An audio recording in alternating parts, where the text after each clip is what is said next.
안녕하세요. 한국다양성연구소 김지학입니다. 농어촌 청소년 육성재단과 한국다양성연구소가 함께 마련하고 있는 2021 온라인 청소년 인권 토크 콘서트에 함께 해주고 계신 여러분들 환영합니다. 이번 세션은 총 6개 저희가 준비한 세션에서 마지막 세션입니다. 안타깝기도 하고 벌써 아쉬운 마음이 들고 있습니다. 참 좋은 주제로 많은 분들과 이야기를 나눴더니 정말 풍성한 시간 가지게 된 것 같아서 정말 기뻤었거든요. 근데 이제 대망의 피날레를 저희가 좀 실천적인 기술을 전달을 해드리고 싶어서 미디어 리터러시, 우리가 미디어 분석의 기술이라고 부르는 미디어 리터러시로 준비를 했습니다. 미디어 리터러시에 대해서 함께 이야기 나눠주실 보화, 화사 두 분 초청했습니다. 박수로 환영해주세요. 안녕하세요. 반갑습니다. 안녕하세요. 두 분 소개부터 부탁드립니다. 네, 안녕하세요. 저 소개받은 이름은 보화라고 하고요. 저는 이제 인천에서 인천 여성회라는 여성단체에서 활동을 하고 있습니다. 이렇게 성평등 문화 확산을 위해서 성평등에 기반한 성교육 이런 것도 하고 있고, 또 신나는 여성주의 도서관 랄라라고 페미니즘 도서관을 운영을 하고 있어요. 그리고 제가 좀 잡다하게 하는 일이 많은데, 또 하나는 제가 이제 타로라는 미디어, 이것을 매개로 사람들이 좀 자기를 탐색하고, 그리고 뭔가 자기를 돌보고 나의 성장, 또 나의 행복을 위해서 나에게 필요한 것은 무엇일까, 이런 것들을 같이 좀 타로를 통해서 탐색할 수 있는 그런 상담, 교육, 이런 것도 진행하고 있고, 또 그림책을 매개로 네. 이렇게 좀 성평등한 그런 감수성 교육, 뭐 유치원에서도 하고 선생님을 대상으로도 하고 뭐 이런 것들을 하고 있어요. 감사합니다. 더 이야기 많이 물어보고 싶은 단어가 많이 나왔어요. 네. 화사님도. 네, 안녕하세요. 저는 여성주의 현대미술가 이충렬이라고 하고 또 스튜디오 열이 대표이면서 지아크와 함께 포성 모성에서 이제 화사라는 저의 애칭으로 활동을 하고 있습니다. 네, 저도 현대미술가로서 작업만 할 수 없는 지금 현실이어서 네, 작업을 더 열심히 하고 싶은데 많은 시간 이제 교육 활동을 하고 있기도 하고요. 그리고 이렇게 기회가 되면 영상을 통해서 여러분들을 만나보고 있습니다. 만나서 반갑습니다. 반갑습니다, 두 분. 네. 감사합니다. 초대해 주셔서 감사합니다. 네, 아유, 와주셔서 너무나 감사하죠. 네. 두 분이 하고 계신 활동이 우리가 오늘 이야기 나눌 미디어랑 네. 굉장히 연관이 깊은 것 같아요. 우리가 흔히 미디어를 이야기 전달 수단, 매개, 또 매체 이렇게 얘기를 많이 하는데요. 말씀해 주신 것들도 이미 벌써 그림책이나 그죠? 그다음에 타로, 도서관에서 하는 성교육 등등이 다 미디어로서의 역할을 하는 것 같고, 화사님도 이 여성주의 현대미술, 또 스튜디오의 활동을 통한 작업 활동, 전시 활동, 우리 교육 활동까지 다 이런 미디어 우리가 범주에서 이야기할 수 있는 것들인 것 같아요. 각자 네, 활동하고 맞아요. 계신 이 미디어 관련된 활동하고 계신 내용 좀 여쭤볼게요. 소개해 주신 내용을 조금 구체적으로 좀 말씀해 더 주세요. 구체적으로 한다면 사실은 우리가 아주 먼 옛날에는 이게 입에서 입으로 전해지는 옛 이야기도 사실은 미디어였잖아요. 구전 이야기도. 그렇죠. 구전 이야기도 미디어인데, 그런 것들이 사실은 뭐 공주 이야기 또는 뭐 그림책으로 또 이렇게 연결돼요. 그래서 그 이야기 속에는 사실은 그 사회가 전달하고자 하는 어떤 메시지가 되게 강하게 있거든요. 그래서 그런 그림책을 통해서 좀 성평등 감수성, 여기에 담겨 있는 어떤 성별 고정관념은 무엇이 있을까? 뭐 이런 것들을 같이 좀 이야기를 통해서 이따가도 좀 구체적으로 우리가 이렇게 좀 나눌 수 있을 것 맞아요. 같은데요. 그런 것들도 나누고 있고, 아까 좀 타로 카드도 말씀드렸지만 이것도 굉장히 오랜 역사 속에서 이 안에 이 인간의 어떤 인류의 역사에서 어떻게 구축되어 있는 어떤 규범이나 가치나 여성성, 남성성 이런 것들이 많이 녹아 있어요. 그래서 그런 상징을 매개로 해서 우리가 결국 중요한 건 행복하다고 하면 나로서 나답게 살 수 있는 어떤 그런 자기 존중감이 있어야 되잖아요. 그런 것들을 함께 이제 뭐 이야기든 타로든 좀 찾아갈 수 있도록 같이 좀 안내하고 뭐 이런 역할을 하고 있습니다. 네, 감사합니다. 이야기를 전달하는 또 안내하는 네네. 안내자이기도 하십니다. 감사합니다. 과장님. 네, 저는 여성주의 관점에서 미술 작업을 하다 보니까 과거의 미술이 철저하게 권력을 가진 남성들에 의한 것들이었다는 걸 알게 돼서 서양미술사를 조금 더 열심히 공부를 하면서 이제 문제들을 좀 더 확실하게 자세하게 분석하고 또 그래서 이미지 속에 어떤 메시지들이 들어있는지 그림을 읽는 그런 교육 활동을 하고 있어요. 그리고 스튜디오 열이라는 이제 이름으로 활동을 작년에 이제 교육청에서 함께 보통 공공 홍보물들의 이미지들이 되게 많이 등장하는데 홍보물의 내용과 상관없이 이미지는 또 되게 정상 이데올로기나 아니면은 성별 고정관념을 반영한 게 되게 많잖아요. 그래서 그런 것들에 대해서 이제는 과거에는 문제도 못 느꼈지만 이제는 우리가 문제를 느낄 수는 있게 된 것 같아요.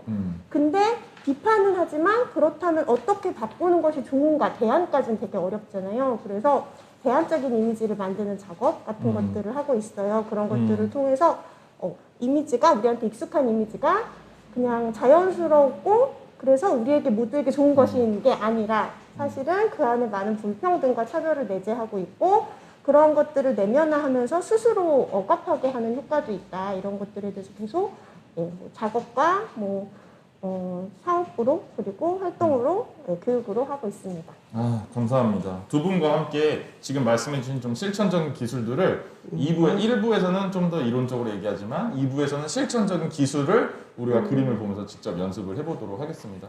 방금 댓글에 이제 머리카락이 약간 쓸리는 소리가 난다라고 해주신 분이 있어가지고 그거 한번 봐주시고요. 자, 다음 질문으로는 우리가 미디어 리터러시 얘기를 할 텐데 미디어가 무엇인지 지금 조금씩 말씀을 포함해서 해주셨는데 미디어가 무엇인지와 리터러시, 미디어 리터러시라는 게 무엇인지 잠깐 여쭤보도록 할게요. 네. 미디어 우리 사실 다 알고 있잖아요. 뭐 정보를 전달하는 매체라고 이렇게 이야기하고 있는데 사실 먼 옛날에는 뭐 그 알타미라 동굴벽화 뭐 이런 것도 사실 미디어인 거고 뭐 옛이야기도 미디어인 거고 지금은 굉장히 그 다양하고 복잡한 미디어의 시대에 우리가 살고 있잖아요. 네. 그래서 뭐 영상, TV, 음악 모든 것을 한 손 안에 볼 수 있는 스마트폰 그렇죠. 이걸로 우리가 바로바로 영상에 찍어서 올리고 댓글 달고 뭐하고 이 소셜 미디어라고 하죠. 네. 그래서 굉장히 그 밀접한 일상이 밀접하고 복잡한 이런 미디어의 시대에 살고 있다고 생각이 들고요. 근데 이제 그 미디어가 우리의 삶에 어떤 영향을 미치고 있느냐라고 봤을 때 사실 미디어는 메시지다 이런 말씀을 하신 뭐 이론가도 있는데 아까 그 동굴벽화도 그 시대의 생활상 그 시대는 어떻게 살아가고 있고 뭘 사냐고 이런 걸 보여주잖아요. 그래서 지금 우리가 접하는 미디어에서 재현하는 어떤 사람들이 살아가는 모습들 뭐 여성은 이러이러한 외모를 하고 이러이러한 성향 이러이러한 역할들을 하고 남성은 또 저러저러한 모습으로 저러저러한 역할로 재현되는 어떤 이런 것들이 우리의 삶의 성별 고정관념으로 굉장히 많은 영향을 미치고 있다고 생각되거든요. 그래서 예전에는 사실 과학이 이런 걸 종교가 그쵸 종교가 뭐 여성은 뭐 남자의 갈비뼈로 만들어지고 남자는 하늘이고 여자는 땅이고 의존적이고 그치 내가 네 갈비뼈에서 나왔냐 의존적인 존재이고 순종해야 하고 뭐 이런 것들이 종교적인 규범으로 이렇게 전달되었다면 이제 신에서 인간으로 초점이 이제 바뀌면서 사실 그거 안 맥히잖아요. 네. 그러니까 과학이 이제 끊임없이 그거를 뭐 가설로 이론으로 만들어내죠. 그래서 여자의 뇌와 남자의 뇌는 어떻게 다른지. 뭐 남자는 좌뇌가 발달해서 뭐 이성적이고 논리적이고 공간 감각이 있고 운전을 잘하고 뭐 어쩌고.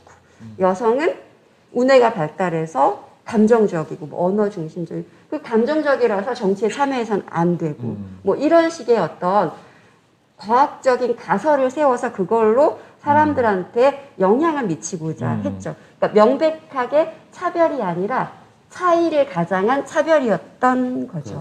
그렇죠. 그게 교육으로도 그렇고. 근데 이제 지금은 미디어가 생생하게 살아가는 모습으로 재현을 하잖아요. 그렇죠. 시각 이미지로 우리한테 뭐 일상에서 어느 순간에도 이게 없는 게 없는 것 같아요. 제가 오늘 여기 지하철 타고 버스 타고 오면서도요, 이 방송 안내 멘트가 다 여성의 목소리인 거 아세요?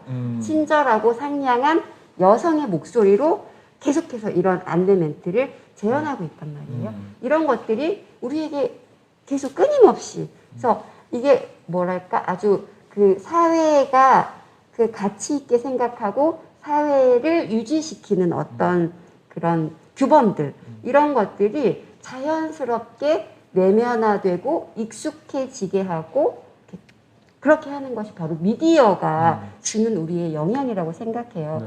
그래서 미디어 리터러시라는 게 이제 읽고 쓸 줄 아는 능력이라는 건데, 미디어가 형성한 어떤 사회의 어떤 그런 현상들 있죠. 이런 것들이 실은 다 진짜고 100% 그게 진리인 게 아닌 거잖아요. 네. 그래서 그것을 한 발짝 떨어져서 비판적으로 바라볼 수 있는 시선.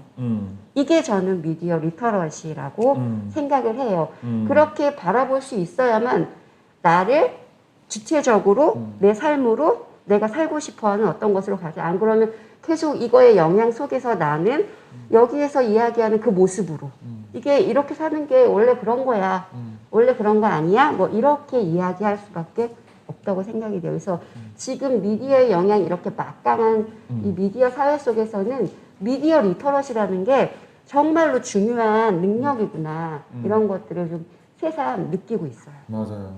감사합니다. 정말 이 능력이 중요하다고 말씀해 주셨는데, 이제는 정말 예전에 이제 글을 못 읽거나 무슨 네. 문맹이라 했었는데, 정말 미디어를, 사진을, 그림을, 영상을 읽어내지 못하면 우리가 세상을 읽어내지 못하고 그냥 주어지는 대로 그냥 당연하고 이게 그렇죠. 맞는 것처럼 여길 수밖에 없는 세상이 우리 앞에 있는 것 같고, 그마저도 다 맞는 정보가 아니라 수많은 정보에 우리가 휩쓸려서 사는데 가짜 정보도 많고, 그렇죠. 우리를 현혹하려는 사실을, 진실을 호도하려는 정보도 많기 때문에 이 능력이 정말 중요하다고 말씀해 주셨어요. 또 과거부터 종교부터 시작해서 과학이, 네. 그리고 지금은 미디어와 이 교육이 마치 자기네들이 보여주고 싶은 것만 편집해서 보여주고 과장하고 강조하는 것들을 정말 실제인 것처럼 그렇죠. 사실인 재현해내고 것처럼. 사실인 것처럼 재현해내고 있는 그것이 미디어이고 그것을 분석해야 된다는 말씀을 해주셨습니다. 너무너무 중요한 말씀이시고요. 저희도 오늘 그 능력을 조금이라도 향상해보고자 모여서 이야기를 나누고 있습니다. 화사님의 언어로도 미디어와 리터러시 들어볼게요. 네, 먼저 보아님께서 되게 잘 말씀해 주셔서 저는 이 부분을 좀 강조해서 이야기하고 싶어요. 현대의 미디어는 이제 시각에 되게 강력한 영향을 미치잖아요. 그러니까 인간 문명이 시각을 중심으로 발달했기 때문에 우리는 이제 시각성에 의해서 많은 것들을 우리가 보면 그대로 안다고 생각하게 되는 거죠. 근데 사실은 보여지는 이미지를 믿는 경우가 많잖아요. 그대로 받아들이게 되잖아요. 맞아요. 그래서 생기는 시각의 그 특징들을 좀 생각하는 게 중요할 것 같아요. 그러니까 다른 감각처럼 접촉해야 되는 게 아니라 시각은 오히려 거리를 형성해야 되는데, 그렇기 때문에 심리적 거리를 형성하면서 내 앞에 보여지는 이미지에 대해서 구경하게 되는 거 있죠. 네, 그러니까 심리적으로 접촉하지 못하고 내 앞에 어떤 사람이 쓰러져 있는 걸 보더라도 달려가서 구하려고 하기보다 미디어를 통해서 이미지로서만 계속 보게 되면 그걸 어떤 정말 풍경, 이미지로 보게 되는 것 같은 거예요. 공감해진다는 말씀. 네네네. 그리고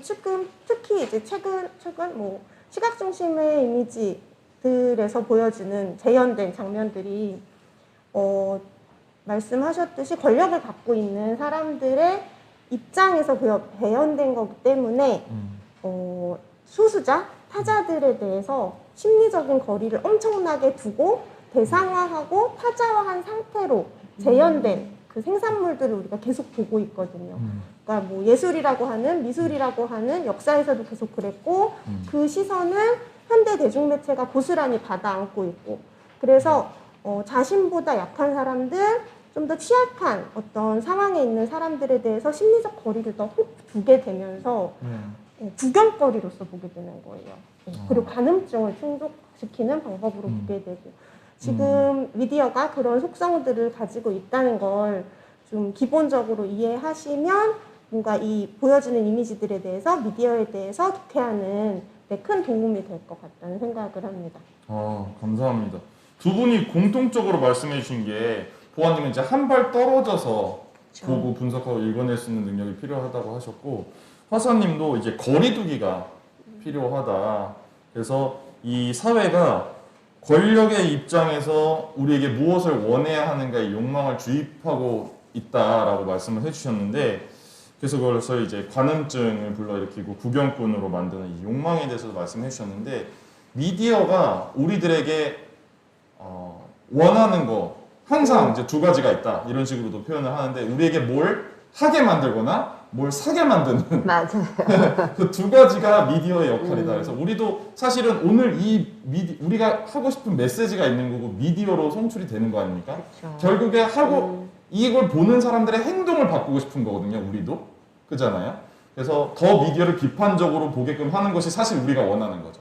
그래서 무언가를 하게끔 만드는 이런 메시지가 있거나 사실은 정치인들도 나를 찍으러 투표를 하러 와라 이런 연설의 목표가 있는 거고 목사님이면 목사님, 뭐 부모님이면 부모님, 교사면 교사 다 뭘 하게 만든다거나 또는 우리가 접하는 광고나 이런 것들은 뭘 사게 만든다거나 그래서 우리의 행동들을 조정하기 위한 메시지들을 미디어를 통해서 하는 것인데 그것이 사실은 돈이 많은 사람들이 이 사회를 통제할 수 있는 권력을 가진 사람들의 입장에서 그들의 입에서 나오는 것이 많기 때문에 이것들을 분석적으로, 비판적으로, 구조적으로 멀리 떨어져서 봐야 된다라는 말씀을 해주고 계신 것 같아요. 그래서 원래 그런 건 없다 라는 말씀을 우리가 사전 인터뷰할 때 좀 해주셨는데 원래 그런 건 없다는 게 무슨 뜻인지 두 분에게 또 다시 들어보고 싶어요.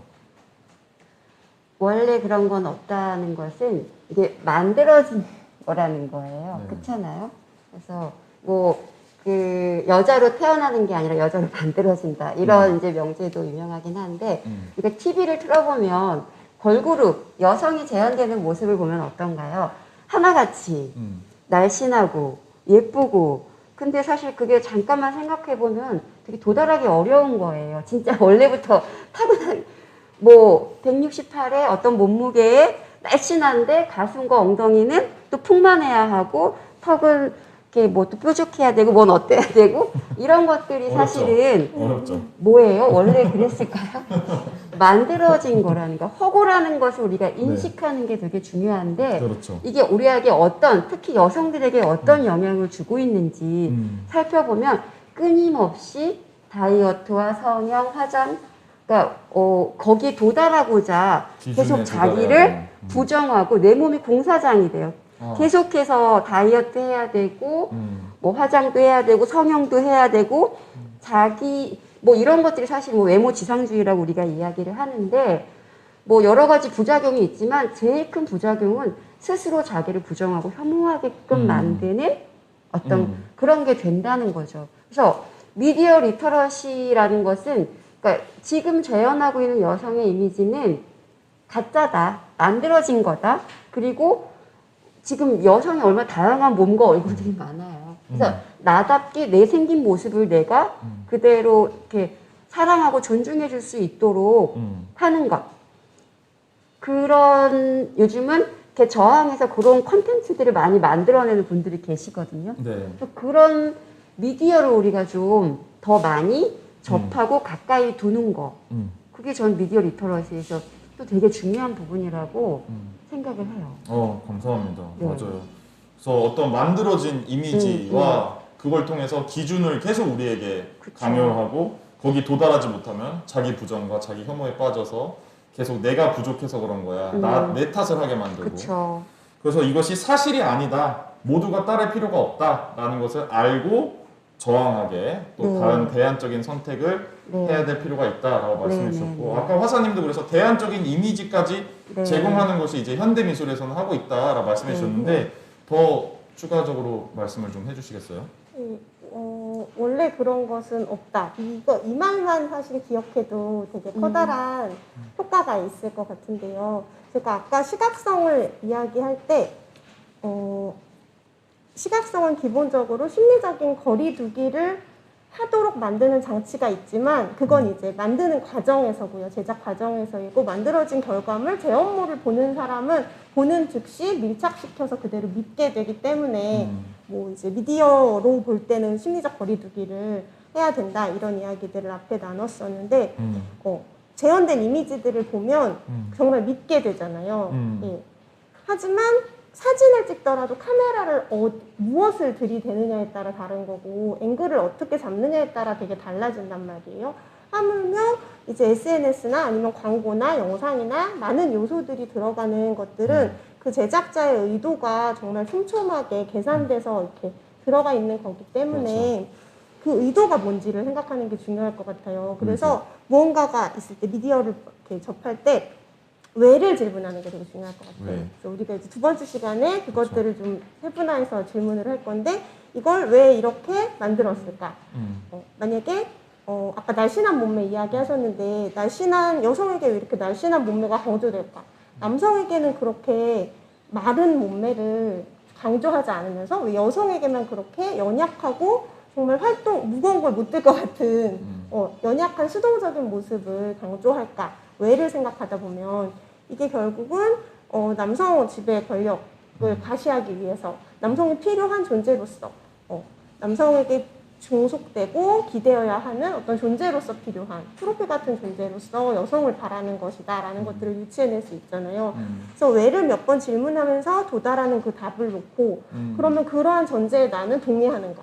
나는 그런 여성이 되고 싶은가? 네, 그런 것들을 좀 생각해 볼 수 있을 것 같아서 왜를 몇 단계씩 질문해 보는 게 되게 중요할 것 같습니다. 맞아요. 몇 단계씩 왜를 계속 들어가 봐라. 너무 좋은 말씀이시고 저도 크게 동의를 하는데요. 저도 계속 강조하는 게 그거예요. 왜 질문해라. 그리고 왜라는 것에 답변이 나왔으면 그곳에 또 왜를 들어가라. 2차, 3차까지 꼭 가라는 얘기를 하거든요. 2차, 3차까지 안 가면서 사실은 답이 그렇게 유용하고 쓸모있는 답이 안 나옵니다. 예를 들어 게임 왜 좋아해? 그러면 뭐 몰라요. 그냥 재밌어요. 이게 끝이거든요. 왜 재밌는지 내가 왜 빠져들었는지를 또 들어가고 거기서 또 들어가야지만 되거든요. 그래서 2차, 3차까지 계속 왜를 도달해라. 질문해라. 도전해라. 그리고 결론이 왜라는 것에 끝에 마지막 답이 나왔으면 나는 그럼 어떻게 하고 싶나? 그럼 나는 이 질문을 마지막에 한 번 더 해야 된다는 것이 이것에 심리적 거리를 둔다는 것이 어떤 말인지 굉장히 잘 설명을 해주신 것 같습니다. 감사합니다. 요즘에 다양한 채널들, 미디어들이 더 많아졌다고 말씀해 주셨는데 우리 개인 SNS부터 시작해서 스마트폰에서 수많은 미디어들이 만들어지고 있는데 이런 세상 속에서 점점 더 중요해지고 있는 것 같아요. 두 분이 방금 말씀해 주신 기술들과 질문들이 이런 다양화되고 있는 미디어들 그리고 손쉽게 누구나 자기 메시지를 마구 낼 수 있는 사회 속에서 이게 왜 점점 더 중요해지고 있는지 그리고 우리가 어떻게 이것들을 접해야 되는지 또 이 1인 미디어 시대에 대해서 좀 더 말씀 부탁드릴게요. 네.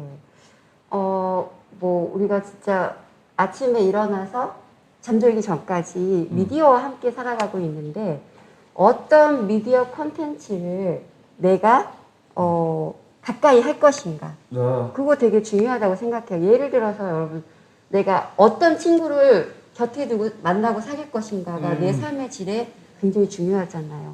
끊임없이 나를 좀 부정한다거나 야 너 남자 그게 뭐냐 맞아요. 그래서 야 여자 팔뚝 너 진짜 너 살 좀 빼 뭐 이렇게 한다거나 안 만나게 그죠? 선택을 안 할 수밖에 없는 그런 거예요, 진짜. 친구가 그죠? 계속 옆에서 나한테 그런 이야기들 나를 좀 폄하하는 그런 이야기들을 한다면 사실 내가 행복하기 어렵잖아요. 어렵죠. 그렇죠. 어렵잖아요. 그래서 내가 어떤 미디어가 나에게 이롭은지 또는 어떤 미디어 컨텐츠가 나에게 해로운지를 사실 분별해내는 거 그거 되게 중요하다고 생각해요. 너무 중요하네요. 그죠? 네. 그래서 아까 그 여성의 외모로 평가하고 뭐 이런 어떤 굉장히 많잖아요. 그냥 TV 틀면 나오는 재현되는 이미지들이거든요.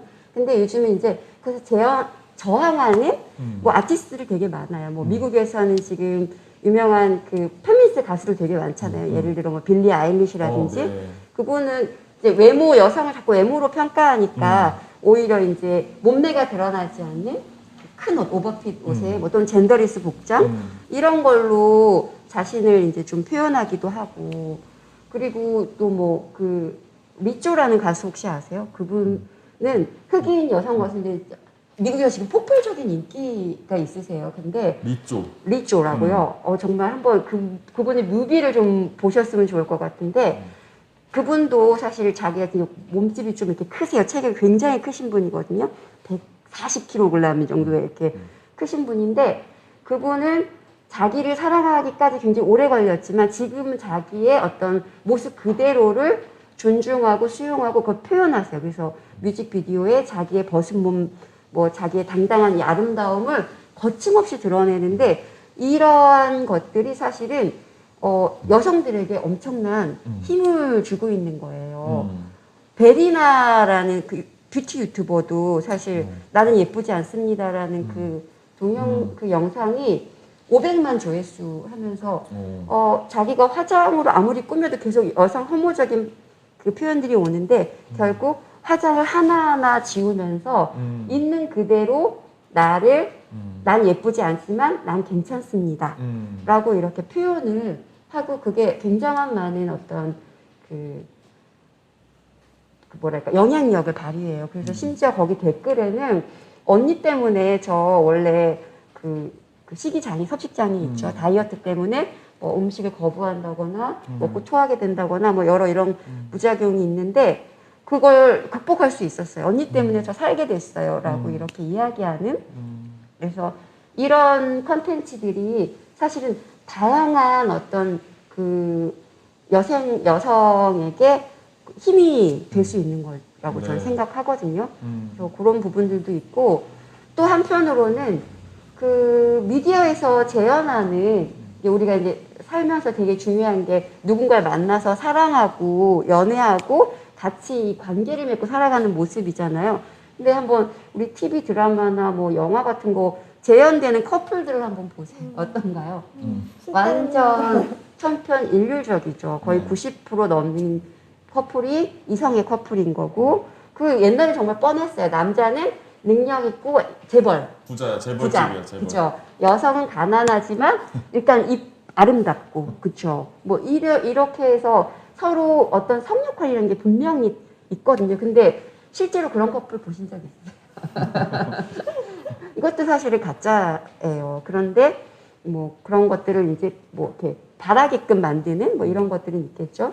근데 요즘 이제 저도 즐겨보는 유튜브 그 컨텐츠 중에 레즈비언 커플이 계세요. 근데 그분들이 10몇 년 넘게 어떻게 사실 그 어려움 속에서 함께 사랑하고 서로 이렇게 서로 이렇게 도와주면서 믿어주면서 지금까지 어떻게 살아왔는지 알콩달콩 그런 것들이 뭐 10만 구독자가 되게 그 비슷한 정체성을 가진 사람들한테도 물론 그 용기와 힘이 되겠지만 사람들한테 이렇게 살 수도 있구나 되게 좋아 보인다 이런 메시지들 주거든요. 그죠? 이게 리얼이라고 저는 생각해요. 그래서 뭐 이런 성소수자 커플 이야기도 있고 또 뭐 한국 남성분이에요. 젊은 남성분인데 흑인 이렇게 좀 이렇게 크신 흑인 여성분이랑 이렇게 결혼을 해가지고 서로 어떻게 만나고 사랑하고 가정을 꾸리고 아이를 낳고 알콩달콩 서로 이렇게 그러니까 정말 이 재현된 이미지에서는 볼 수 없는 하지만 이게 실제 살아가는 모습인 어떤 그런 컨텐츠들. 그래서 그러니까 저는 그렇게 생각해요. 이 컨텐츠가 뭐 이로운지 해로운지 그리고 분별할 수 있는 기준은 이 컨텐츠가 어떤 혐오나 편견을 가지고 기반해서 만들어진 것인지 아니면 사랑과 또 이렇게 좀 존중과 이런 걸로 함께 이렇게 만나고 관계할 수 있는 어떤 그런 것들을 가지고 있는지 이것을 바라보는 어떤 그런 그 기준, 관점, 뭐 이런 것들을 가지고 내가 좀 좋은 나에게 도움이 되는 그런 나의 성장, 또 우리 사회의 어떤 다양성, 존중 이런 거에 도움이 되는 컨텐츠를 이렇게 좀 볼 수 있는 눈 이거 되게 중요하다고 생각해요. 그럼 볼 수 있는 눈을 기르는 게 이제 또 네. 미디어 리터러시 역량인 것 같아요. 그래서 어떤 미디어를 볼 것인가 선택할 것인가 이제는 뭐 TV 채널 4개밖에 없는 게 아니라 TV 채널 수백 개 있고 그렇죠. 유튜브 채널은 뭐 더 많고 이런 세상이기 때문에 이제는 정말 그것을 내가 분별해서 선택할 수 있는 시대다. 그래서 새롭게 재현되고 있는 가시화하고 있는 소수자들의 모습도 얼마든지 찾아볼 수 있다라는 그쵸. 말씀을 해주시고 나와 사회에 도움이 되는 메시지를 듣는 거 네. 그것이 이제는 뭐 천편일률적으로 무조건 학교, TV, 뭐 교회 등 이렇게 딱 무조건 똑같은 메시지를 모두에게 다 공급할 수 있는 시대는 끝났으니까 이제는 나의 선택이라는 요소가 크게 작용할 수 있다라는 그쵸. 말씀을 해주셨는데 너무너무 좋은 것 같습니다. 지금 화사님도 네, 저도 보아님 말씀하신 거에 너무 동의하면서 또 우리가 거의 스마트폰을 되게 많이 사용하게 되잖아요. 인터넷을 사용하고 특히 스마트폰을 많이 사용하고 또 유튜브가 되게 많은 유튜브 맞아요. 채널이 너무 많잖아요. 그랬을 때 알고리즘이라는 게 있다는 거. 맞아요. 알고리즘을 알고리즘. 변경해 주는 게 굉장히 네, 중요합니다. 그거를 기억하는 게 좋을 것 같아요. 그래서 유튜브 하나를 보면 되게 비슷한 유사한 것들을 그렇죠. 계속 보여주면서 잘못해서 가짜 뉴스가 있는 것들 또는 이렇게 차별과 폭력과 혐오를 우스꽝스러운 것처럼 재미있는 것처럼 포장한 것들 되게 말초신경을 감각을 자극하는 그런 것들을 보게 되면 이제 계속 따라붙잖아요. 그러면 이제 누워서 시간 어떻게 가는지도 모르고 계속 이렇게 학습을 하게 되는 그런 게 더 재밌어요 심지어 가짜 뉴스랑 혐오가 재밌거든요. 그러니까 생각 그죠? 안 해도 되고 네, 네. 예. 근데 그 알고리즘에서 좀 벗어나서 다른 것들을 검색하는 것도 필요하고 또 SNS도 우리가 친구나 아니면 팔로우들만 보게 되는데 결국 같은 비슷한 뭐 관심을 가지고 있는 사람들만 보다 보면 확증 편향이 되게 강해지게 되잖아요. 그래서 그런 것들에 대해서도 좀 생각해 보면서 좀 더 능동적으로 정보들을 찾고 그다음에 계속 내가 유사한 것들만 보고 있다면 좀 다른 시선이나 다른 접근들을 좀 찾아서 보는 노력도 그러니까 능동적인 소비자가 될 수 있도록 맞아요. 하는 게 필요할 것 같습니다. 맞아요. 정말 중요한 말씀을 또 해주셨는데 이 알고리즘이라는 게 있다는 게 또 굉장히 중요한데요. 그래서 저도 말씀해 주신 것처럼 이걸 벗어나서 새로운 걸 찾아서 좋은 메시지를 보자 하셨는데 또 되게 힘듭니다. 자기가 직접 뭘 봐야 될지 모르기 때문에. 그래서 이걸 보시는 분들도 주변에 친구들이든 자녀들이든 어느 누구에게 좋은 채널 뭐 예를 들어 한국다이아스님 저 채널이라면 이 채널 네, 좋아요. 네, 감사합니다. 그래서 이런 영상을 보여줘야만 비슷한 영상이 또 뜹니다. 그렇지 않으면 알고리즘이 운영되는 방식이 크게 두 가지가 있는데 같은 성별의 같은 나이대에서 가장 인기 많은 영상을 주로 추천을 해줘요. 그렇기 때문에 예를 들어 10대 남성이다 하면 내 또래에서 가장 인기가 많은 걸 계속 추천해주기 때문에 말씀하신 그 확증 편향이라는 거 이게 맞다라는 확신이 들게끔 하는 근거만 계속 제공받는다는 거죠. 가짜 뉴스여도 아무리. 그렇죠. 그래서 여기서 벗어나게 해주려면 사실은 좋은 영상을 추천해서 한 번이라도 보게 해야만 그것에 비슷한 성평등과 인권 영상이 한 번이라도 추천에 뜨게 돼 있습니다. 그래서 좋은 영상을 많이 소개하시는 게 저는 요즘에는 감히 말씀드리는 게 책 추천하는 것보다 왜냐면 책 추천해도 잘 안 읽어. 맞아요. 그래서 책 추천하는 것보다 더 좋은 영향을 끼칠 수 있다라고 얘기를 하거든요. 그래서 꼭 이 영상을 보고 같이 한번 우리 대화 나눠봤으면 좋겠어 라고 이렇게 해서 그걸 영상을 보고 대화 나눌 수 있는 시간을 마련해서 꼭 그 영상을 보게끔 하면 앞으로도 추천 영상이 바뀌거든요. 그래서 이 알고리즘을 바꿔주자라는 얘기를 많이 드리고 있는데 너무너무 중요한 것 같습니다. 그래서 이제 마지막에 말씀하신 그 능동적 소비자가 되자라는 얘기를 넘어가고 싶은데요. 그래서 우리가 직접 참여하고 소통하면서 미디어 생태계를 1인 미디어 생태계도 그렇지만 주류가 제공하는 TV와 이런 큰 매체들도 우리가 영향을 미칠 수가 있습니다. 그죠? 그렇죠. 이런 사례들 몇 가지 들어볼 수 있을까요? 이제 뭐 광고가 사실은 굉장히 이 성에 대한 편견과 고정관념을 담고 있는 경우가 참 많이 있었어요. 그래서 광고도 사실 바꿔낸 사례들 대표적인 걸로 그 모 통신사에서 5G 광고를 하면서 그 광고 속 이제 모델이 유명한 그 스포츠 스타지요. 뭐 안정환 선수, 또 김연아 선수, 뭐 이렇게 또 그 이은재 골키퍼, 골키퍼. 네, 이은재 골키퍼 이렇게 셋이서 찍는데 5G의 그 빠른 광속을 비유하면서 예를 들어 이게 스포츠 선수니까 뭐 안정환 선수는 자기의 뭐 골 차는 속도다, 네. 뭐 또 슈팅 속도라고 슈팅 했었고. 속도 또는 골 잡는 뭐 속도다 했는데 김연아 선수는 뭐라고 했냐면 내 매력에 빠지는 속도라고 한 거예요. 그래서 사실 이 세계적인 그 선수였는데 피겨스케이팅 선수였는데 어떻게 그렇게 할 수 있느냐? 여성들의 그 광고 내려라 막 항의가 빗발쳤고 결국 광고를 바꿨어요. 그래서 바뀐 광고에서는 나의 회전 속도 네. 이렇게 바뀌었죠. 네. 뭐 이런 식으로 드라마나 광고에서 이제 어떤 성차별이라든지 성별 고정관념이 명백히 드러났을 때 이제 사람들이 인식하고 저거 차별이다, 바꿔야 된다, 이렇게 뭐 게시판에 항의를 하고 또 하고 뭐 이렇게 하는데 요즘은 이제 제가 요즘 드는 생각은 이렇게 우리가 열심히 뭐 댓글을 단다거나 뭐 게시판에 해서 항의해서 바꿔낼 수 있는 이 적극적인 참여자, 능동적인 참여자로서의 이 역할이 많이 조금 이렇게 와전됐다고 해야 되나? 바뀌어가지고 이제 이거는 뭐 남성 혐오다, 바꿔라. 이거 남성 혐오하는 어떤 제스처, 뭐 어떤 표현이다, 바꿔라, 막 이렇게 굉장히 많이 이렇게 요즘 표현하고 요청하고 뭐 이러는 것들이 요즘 많이 해서 지금 이게 남성 혐오인지 그것을 남성 혐오라고 이야기하는 것이 백래시인지 여성 혐오인지 이걸 또 분별해야 되는 막 시기가 온 것 같은 네. 좀 이렇게 좀 황당한 어떤 이런 느낌을 받기도 해요. 네. 네. 그래서 사실은 이게 우리의 역량이 그쵸. 더 높아져야 되고 페미니즘이 워낙 고맥락적인 분석 기술이 필요하다 보니까 그런 능력, 심화된 능력이 더 필요하다라는 생각이 들고요.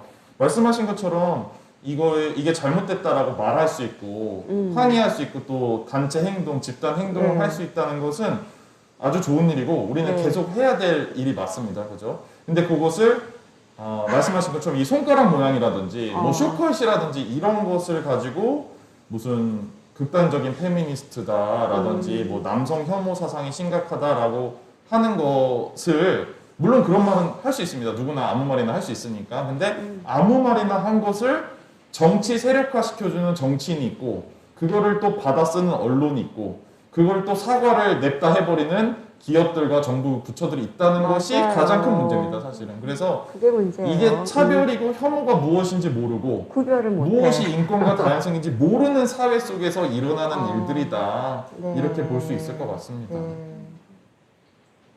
화사님 덧붙여 주실 말씀 있으실까요? 네, 너무 잘해주셔서. 그럼 잠깐 다음 질문으로 넘어가기 전에 네. 댓글로 의견 남겨주신 분도 있어서 잠깐 읽어볼게요. 네.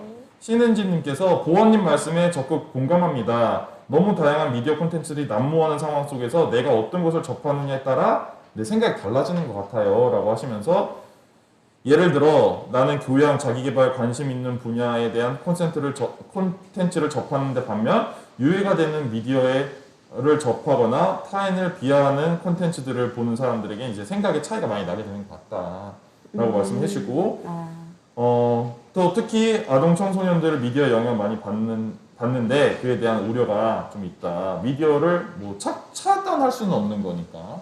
그래서 우리가 그쵸. 지금 차단을 하고 통제, 제한한다고 해서 되는 세상이 아니니까. 가능하지가 않아요. 그쵸. 그거는. 그래서 스스로 분석하고 그쵸. 선택할 수 있는 역량을 가진 사람으로 맞아요. 만드는 것이 중요하다라는 게 이제 미디어 리터러시의 핵심인데 그 얘기를 해주시는 것 같아요. 그러네요. 감사합니다. 네. 이렇게 또 댓글로 이런 게 정말 좋은 참여죠. 맞아요. 함께 소통한 네. 이렇게 우리가 그죠. 온라인으로 만나고 있어도 소통이 된다는 것이 또 좋은 일인 것 같습니다.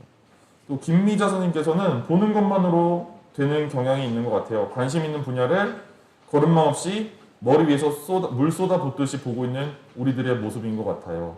잘 걸러지지 않는다로. 방금 말씀하신 그 광고가 정말 허리였어요. 허리였어요. 그거 하셨고요. 그죠. 그거 진짜 허리였던 게, 뭐, 물론 저는 운동선수가 다 세계 1등을 해야 된다고 생각하지도 않고, 경쟁을, 다른 분야의 선수를 경쟁해야 된다고 생각하지도 않지만, 안정환 선수나 이윤재 선수가 뭐 전 세계 1위였던 것도 아니거든요. 근데 김연아 선수는 세계 그 1위였죠. 종목의 1위였는데도 매력에 빠지는 속도가 된 거죠. 안정환 선수와 이윤재 선수는 능력이자 본인들의 분야에 대한 칭찬이었는데도. 여성을 그래서- 외모로 평가하는 단적인 정말 그렇죠. 멘트죠. 남성은 능력, 여성은 외모로 아주 단적으로 드러났던 사건이었던 것 같습니다. 네. 그다음 또 지우지우라는 분은 왜를 생각해보면 왜를 계속 생각하게 하면 능동적이고 부지런한 소비자가 되기 위해서 부단한 노력이 필요하다라는 중요성을 되새게 됩니다. 그죠? 우리가 노력하기 싫잖아요, 사실은. 그래서 이제 게을러지고 싶고 그럴 때 그냥 주어지는 대로 생각하게 되는 것 같아요. 제대로 알고 있어야 하는 것이 가장 중요한 것 같아요. 이런 사회 구조 속에서 반복되는 문제에 대해서 우리는 알아야 되고 알고 있으면 왜 이런 일이 반복되는지 계속 원인을 파악해야 된다. 그래서 직접 행동을 하든가 또 직접 행동이 아니라도 다양한 곳에서 다양한 목소리가 나와야 된다라고 생각합니다. 라고 말씀을 해 주셨습니다. 감사하네요. 좋은 의견들을 계속 많이 남겨주시면서 보고 너무 있습니다. 감사합니다. 힘이 나네요. 네, 힘이 나는 정말 댓글들 네. 보고 있다는 것을 확인을 해 주셨습니다. 그렇다면 저희가 두 번째 시간으로 이제 실습 시간으로 넘어갈 거거든요. 아, 네. 혹시 실습 시간으로 넘어가기 전에 우리가 1교시는 너무 수업 시간이 일교시. 첫 번째 시간을 우리가 좀 미디어 리터러시가 무엇이고 왜 중요한지를 이야기해보는 것으로 이제 첫 번째 세션을 나눴는데 더 추가해 주시거나 마무리로 해주고 싶으신 말씀 있으실까요? 그러니까 과거에는 문자 중심의 사회였잖아요. 그래서 그러니까 뭐 아예 더 과거에는 이제 이미지 중심이었지만 결국 문자가 지식을 다 가지게 되면서 지금은 이미지를 통해서 되게 많은 걸 체득하지만 그래도 지식이라고 하는 거는 문자를 얼마나 잘 구사하는가 그 사람들이 많이 가지고 있었는데 최근에 와서는 다시 이제 이 미디어를 얼마나 잘 다루는가에 따라 권력을 가지게 되기도 하고 유튜버 막 많은 구독자 수를 가지면서 수익도 얻고 영향력도 얻고 이런 사회가 되었잖아요. 그래서 과거에 근대적인 학교에서 기억 니은을 배우듯이 이제는 미디어 리터러시를 정말 초등교육 기초부터 배워야 되는 시대라고 생각하고 그래서 정말 공교육 과정이 바뀌어야 된다고 생각합니다. 그래서 교육을 만드시는 선생님들은 정말 이 점을 너무 심각하게 꼭 생각을 해주셨으면 좋겠어요. 맞아요. 그래서 전체 공교육이 바뀌는 것은 멀 일이라고 하더라도 우리가 가정에서 또 내가 교사라면 내 학급에서 할 수 있는 일이거든요. 그래서 성평등 인식 가지고 인권과 다양성의 관점을 가지고 어떻게 미디어를 바라볼 것인가 그렇게 능동적으로 주체적으로 비판적으로 사고할 수 있는 능력을 키우는 것이 사실은 맞아요. 이 유튜버는 돼, 안 돼. 이 책은 보면 안 돼, 돼. 이렇게 내가 결정해 주는 것이 아니라 그런 시대는 이제 끝났고 그쵸. 어차피 숨어서 다 하고 엄마 아빠 주민번호로 다 하고 절대 그런 사회는 아니기 때문에 이제 정말 스스로 사고하고 결정할 수 있는 그런 사람으로 만들 수 있는 기회들을 네. 계속 가정에서 학교에서 사회에서 우리 시민사회단체에서 인천여성에서 또 한국다양성연구소에서 또 열의에서 또 이렇게 유튜브에서 만드는 것들을 통해서 계속 적극적으로 스스로 사고할 수 있는 사람으로 만들어야 하는 시대에 우리가 이제 이미 와버렸다 그쵸. 라고 말씀드릴 수 있을 것 같습니다. 네. 첫 번째 시간 여기서 마무리하고 네. 그러면 잠깐 쉬고 네. 우리 실전 파트로 넘어가서 이야기를 계속 이어가도록 하겠습니다. 감사합니다. 네, 수고하셨습니다. 감사합니다. 잠깐 우리 10분만 쉬고 2부로 인사드리도록 하겠습니다. 2부는 조금 우리 5시까지 갈 수 있도록 하겠습니다. 네, 잠깐 10분 쉬고 돌아오시도록 하겠습니다. 감사합니다. 이따 만나요. 수고하셨습니다. 네. 안녕하세요. 한국다양성연구소 김장입니다. 다시 쉬는 시간 잘 하셨죠? 이제 두 번째 이제 실전편 하겠다고 말씀드렸는데요. 미디어 리터러시를 하는 방법을 좀 우리가 네. 직접 연습해보고 기술도 가지고 전체 우리 6개 세션을 좀 마무리하고 싶어서 이런 마지막 실천적인 기술을 갖게 되는 시간을 만들어 보았습니다. 그래서 지금 이제 메인 화면 뜨고 있고요. 미디어 리터러시, 분석과 재창조 이렇게 해놨는데요. 이 그림으로 정한 이유는 우리가 가끔씩 이런 생각에 빠지게 되게 쉬워요. 내가 너무나 미력한 존재고 아무것도 할 수 없다. 세상을 바꿀 수 없다. 너무 이 큰 구조 속에서 내가 작게만 느껴질 때가 있는데 내가 주변 사람들한테 말하고 생각을 전하면 또 그 사람들이 주변 사람들한테 말하고 이런 영향력이 정말 큰 사회 변화를 만드는 원동력이자 사실 그거밖에 방법은 없다라는 거죠. 그래서 우리들의 생각과 이렇게 미디어를 읽어내는 방법들 그리고 아까 말씀하셨던 저항 행동들을 계속 같이 할 수 있는 사람들을 주변에서부터 모으자라는 이미지를 한번 띄워봤습니다. 그리고요, 이 디지털 미디어 리터러시랑 분석을 할 수 있고 문해력이라는 표현을 아까 말씀드렸고 글로 할 수 있었던 능력을 이제는 사진과 영상에도 할 수 있어야 한다라는 얘기를 첫 번째 시간에 했습니다. 그래서 필요한 능력이 세 가지입니다. 비판적 수용과 이해, 그 다음에 능동적으로 소비할 것, 그 다음에 창조적 건설적으로 생산해낼 것. 우리는 이제 더 이상 소비자이기만 한 것이 아니라 1인 미디어 시대, SNS 시대에서 생산자이기도 하다는 거죠. 좋아요 하나 누르는 거, 공유하는 거, 내가 글 쓰는 거 이런 것들이 다 미디어를, 메시지를 생산해내는 것이기 때문에 나의 역할이 절대 이 미디어 세상에 없다고 할 수가 없다. 그래서 나의 역할을 명확히 이해하고 실천하자라는 말씀 드리고 싶고요. 미디어 리터러시라고 하면 크게 두 가지 의미로 쓰입니다. 그래서 다른 곳들에서 이제 제일 많이 하는 얘기가 가짜뉴스 분별할 수 있는 사람 만들기 이런 거고 이제 성평등이나 인권을 얘기하는 곳에서 이야기할 때만 좀 더 이렇게 많이 쓰여요. 가짜 뉴스뿐만이 아니라 거기서 벗어나서 사회적 소수자들과 약자들을 차별하고 억압하고 폭력적으로 어떤 메시지를 내고 있는지 분석해서 이걸 인권적으로 성평등적으로 바라볼 수 있는 능력을 키우게 하는 거 요것을 이제 이야기하고 있습니다. 그래서 1, 2번은 우리가 다 가능한 사람이 될 수 있기를 좀 바라는 마음에서 준비를 해봤습니다. 첫 번째 예시는 좀 정치적인 뉴스 쪽에서 가져와 봤어요. 문재인 당시 후보인데 당시 후보가 금괴 200톤, 뭐 1000톤이 있다는 거예요, 집에. 이게 굉장히 재밌는 뉴스인 게 사실 한 번만 검색해봐도 충분히 가짜라는 것을 파악할 수 있는데 그걸 하지 않는 거죠. 왜 가짜라는 걸 쉽게 알 수 있냐면 한국이라는 국가가 전체가 갖고 있는 금이 104톤입니다. 근데 그거보다 훨씬 더 많이 갖고 있어야 되는 금 보유량인 거죠. 그래서 너무나 쉽게 한 번의 클릭으로도 찾을 수 있는 것을 하지 않는다라는 게 좀 문제인 것 같아요. 그게 저는 우리 사회의 교육 그리고 시험이라는 것에 대해서 또 생각해 볼 수 있는 점인 것 같아요. 그러니까 우리가 학교에서 교과서에 있는 대로 그대로 받아들이고 외워야 시험에서 점수를 잘 받고 그래야 똑똑하고 능력 있고 쓸모 있는 사람이 되고 성공하고 그래서 어떤 정보가 있을 때 그것을 한 번 더 의심해 보고 또 다른 측면으로 생각해 보는 연습이 안 돼 있는 거죠. 무조건 받아들이게 되는 것들이 이렇게 가짜뉴스도 무방비 상태로 그냥 받아들이고 흡수하게 되는 그런 걸로 연결되는 것 같아요. 그렇죠. 의심하면 안 돼요. 그냥 믿어야 돼요. 외워야 됩니다. 그죠? 되게 교회에서도 많이 배워요. 그죠? 의심하면 불신이야. 지옥 갈 수도 있어. 왜라고 따지지 말아요. 아까 왜 우리들 왜라고 질문 던져야 한다고 했지만 왜라고 따지지도 말고 묻지도 말고 그냥 믿어라. 그렇죠. 사실은 우리는 왜 질문하라고 했지만 왜가 되게 불순하고 불온한 그럼요. 사실은 되게 기득권자들이 싫어하는 질문입니다. 그렇죠. 기득권자들뿐만 아니라 우리 엄마, 아빠, 선생님 부모님들 다 싫어합니다. 그렇죠. 왜요? 그러면은 왜요? 이유가 없어. 그냥 해야 돼. 그죠? 그래서 왜를 사실은 물어보고 왜라는 질문을 받는 것도 두려워해서는 안 되고 경청하고 대화를 나누는 관계가 평등한 관계다. 이런 이야기들이 계속 필요할 것 같습니다. 이거는 이제 더 최근 나온 이슈인데요. 여가부의 성인지 예산, 페미니스트들한테만 쓰는 예산이 35조라는 거예요. 그랬으면 좋겠네요.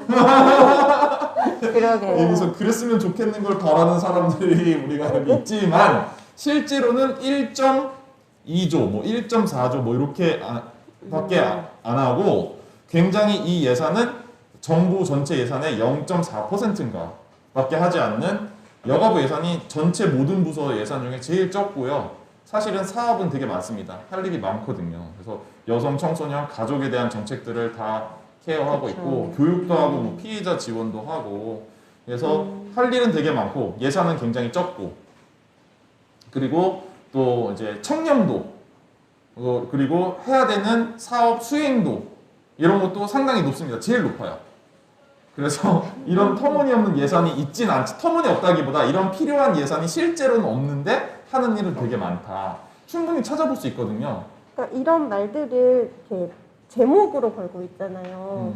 근데 이게 제목으로만 있는 게 아니라 이걸 제목으로 다룬다면 적어도 기사에서 이게 어떤 상황에서 어떤 맥락에서 뭐 어떻게 따졌을 땐 이렇게 할 수도 있지만 사실은 안 그렇고 이렇게 맥락을 알려줘야 되는데 그렇지 않고 자극적인 정보만 쭉 던지는 경우들이 많아서 뭔가 주변적인 상황, 환경, 맥락을 쓰지 않고 이렇게 자극적인 것만 쓴 것들에 대해서는 예, 그냥 그대로 받아들이면 안 되는 것 같아요. 이런 걸로 또 이제 지금은 많은 그 남자 청소년들이 여성가족부 폐지해야 된다라는 네, 그 이야기 주장에 이제 근거로 많이 나오는 나오죠. 하나입니다. 여성가족부 폐지에 왜 있어요? 필요 없는데 뭐 이렇게 이야기하기도 하고 그걸 정치인이 또 그대로 자기 어떤 정치적 의도로 또 가져가 악용하기도 하고 참 그렇습니다. 그렇습니다. 그래서 이거를 분석하고 알아보려는 의지와 노력도 중요하고 그거를 사실 알아보려면 또 인권과 성평등 감수성이 있어야지만 또 그쵸. 처음부터 이상하다는 낌새를 차릴 수 있고 또 찾아보고자 하는 의지도 생기거든요. 그래서 사실은 이게 어느 게 이제 선후 관계를 명확히 얘기할 수는 없지만 인권의식과 성평등의식이 있어야 찾아볼 수도 있고 찾아봐야 또 인권의식이 향상될 수도 있거든요. 그래서 이게 두 가지가 다 서로 상호작용을 한다 이런 이야기도 드릴 수 있을 것 같아요. 그래서 이게 여가부를 폐지하라는 주장은 사실은 오래됐습니다. 계속 지속적으로 그쵸. 이제 가끔마다 이제 가끔씩 나오게 되는 주장들인데 몇몇 근거가 몇 년 전에도 있었어요. 푸우가 바지를 안 입었다는 거야. 그래가지고 티셔츠만 입고 있어서 너무 음란해가지고 디즈니의 이 푸우 위니 더 푸우 상영을 금지시켜야 된다는 주장을 여가부가 했다는 거죠. 그다음에 쪼리퐁은 뭐 여자 성기 모양을 닮았고 소나타 3는 남자 성기 모양을 전조등이 닮았다. 그리고 테트리스는 뭐 남성 성기를 막 이렇게 삽입하는 모습을 닮아서 못하게 만들었다는 주장을 하면서 여가부가 이런 황당한 일들만 하는 데다가 그렇게 예산을 터무니없는 예산 쓴다 이런 식으로 주장을 했던 것이 그러니까 너 말씀하신 것처럼 무슨 일 하냐 도대체 하는 일도 없고 우리 세금 왜 걷다 쓰냐라는 주장을 계속 이제 철마다 해마다 나오게 되는 일들인 거죠. 그래서 이런 것도 충분히 그냥 찾아보기만 하면 되는데 찾아봐도 팩트 체크 금방 할 수 있는 거를 찾아보지도 않고 그리고 심지어 이게 얼마나 우리가 듣자마자도 황당한데 얼마나 그런 말들이 계속 회자되냐면 심지어 이게 쪼리뽕 얘기 우리가 한 적이 없다고 여가부가 공식 성명서를 낼 정도로 참 부끄럽지 않습니까? 믿지도 않아요. 설명을 해도. 설명을 해도 안 믿는 그쵸. 것도 가장 큰 문제입니다.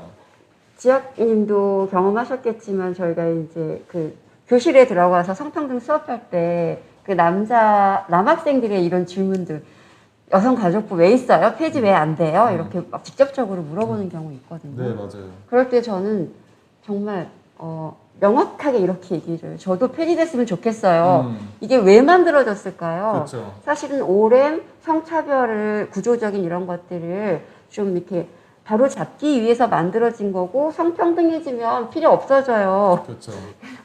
그렇게 얘기하면 약간 이제 좀 다른 그러니까 근데 아까도 이야기한 것처럼 매일 접하는 어떤 루트의 어떤 그런 정보들만 지속적으로 접하기 때문에 맞아요.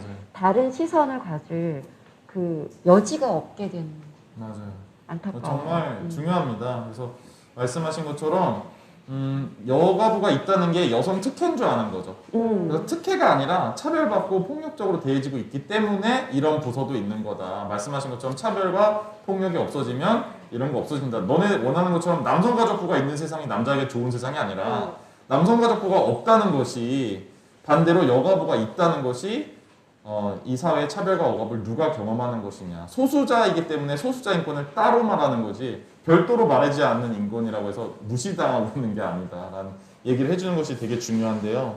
말씀하신 것처럼 남초 사이트에서 읽고 유튜브에서 듣고 뭐 네. 아프리카 계속 BJ한테 그것들을 듣고 계속 들으니까. 심지어 정치인이 나와가지고 이제 뭐 당대표 된 사람까지 그렇죠. 있잖아요. 이런 얘기를 계속 해주다가 그러니까 이제는 이게 합리적이고 근거가 있고 이런 얘기 해도 괜찮아. 정치인 중에서 잘 나가는 사람으로 보이게 되기 때문에 굉장히 계속 아까 말씀하신 확증 편향이 계속 쌓이게 되는 그런 상황들에 우리가 이제 놓여져 있습니다. 그래서 우리가 여성단체, 인권단체에 대해서 계속 이것이 어떤 것이 인권이고 평등인지 평화인지 계속 말해주면서 우리 사회 속에서 이게 그냥 우리들의 미디어가 메시지가 많아지는 거죠. 그런 사회를 만들어갈 필요가 너무너무 있겠다. 그런 게 중요하다라는 말씀을 드리고 싶었습니다. 그래서 요거를 파악하는 게 중요한 거죠. 가짜뉴스를 파악하기 연습을 하더라도 누가 만들었는지 출처를 확인하는 겁니다. 출처가 없는 게 되게 많아요. 가짜뉴스를 그쵸. 얘기할 때는 보통. 그래서 아까 문재인 대통령이 200톤이 금괴가 있다. 출처가 없거든요. 그 기원이 어딘지 기원이 알지도 어딘지 못해요. 모르잖아요. 그럼 뭐라고 나오는지 아세요? 부산 사람들은 다 알아. 이거예요. 아무리 찾아봐도 그거밖에 없습니다. 그러니까 출처가 어디 있는지 모르는 거. 그다음에 누구에게 이거를 썼을까? 왜 썼을까? 의도가 무엇인지. 아까 이제 왜가 의도라고 하셨는데 그거를 계속 탐구해 보는 게 중요합니다. 그래서 어떤 말을 하고 있는가? 무슨 근거로 하고 있는가? 그래서 근거가 없어요. 예를 들어 아까 그 금괴 사건도 근거가 없고 이거를 왜 그러면 200톤이나 했으면 아무도 모르겠어. 한국 전체 104톤밖에 없다는데 그러면 야 꽁꽁 숨기고 있으니까 모르지. 그러면은 안 숨기고 있으면 다 알지. 막 이러는 거예요. 그러니까 이것이 정말 제대로 탐구가 될 수가 없는 그냥 이제 순환적으로 계속 결국에 숨기고 이런 음모론에만 좀 빠지게 되는 것들이 또 가짜뉴스의 특성이라고 할 수가 있습니다. 그래서 누구에게 왜 이 말을 어떤 의도를 가지고 하고 있는가 그 근거와 출처를 파악해가면서 팩트 체크를 해볼 수 있는 역량을 가지게 되는 게 굉장히 중요합니다. 예를 들어 또 이런 것도 있죠. 아까 두 가지 문재인 대통령의 금괴와 여가부의 예상보다 더 어려울 수 있는 주제로 좀 이제 들어와 보면 소수자에 대한 차별과 억압, 우리 2번이라고 했던 그쪽 주제로 좀 더 들어와 보면 예를 들어 에이즈가 동성애 병이다 이런 거죠. 그러면 여기서 이제 이 사람들이 근거를 가져다가 쓰는 것은 HIV 감염인들 중에서 그 성별 비율이 남성이 압도적으로 높다더라 이겁니다. 97%, 98%가 남성이기 때문에 남성 간 성관계를 통해서 가장 전파가 많이 되고 그렇기 때문에 동성애병이다 이렇게 가는 거죠. 그런데 사실은 우리가 이게 과학적으로 의학적으로 정확히 표현을 한다면 남성과 여성의 성관계, 남성과 남성의 성관계 사실 아무 상관없거든요.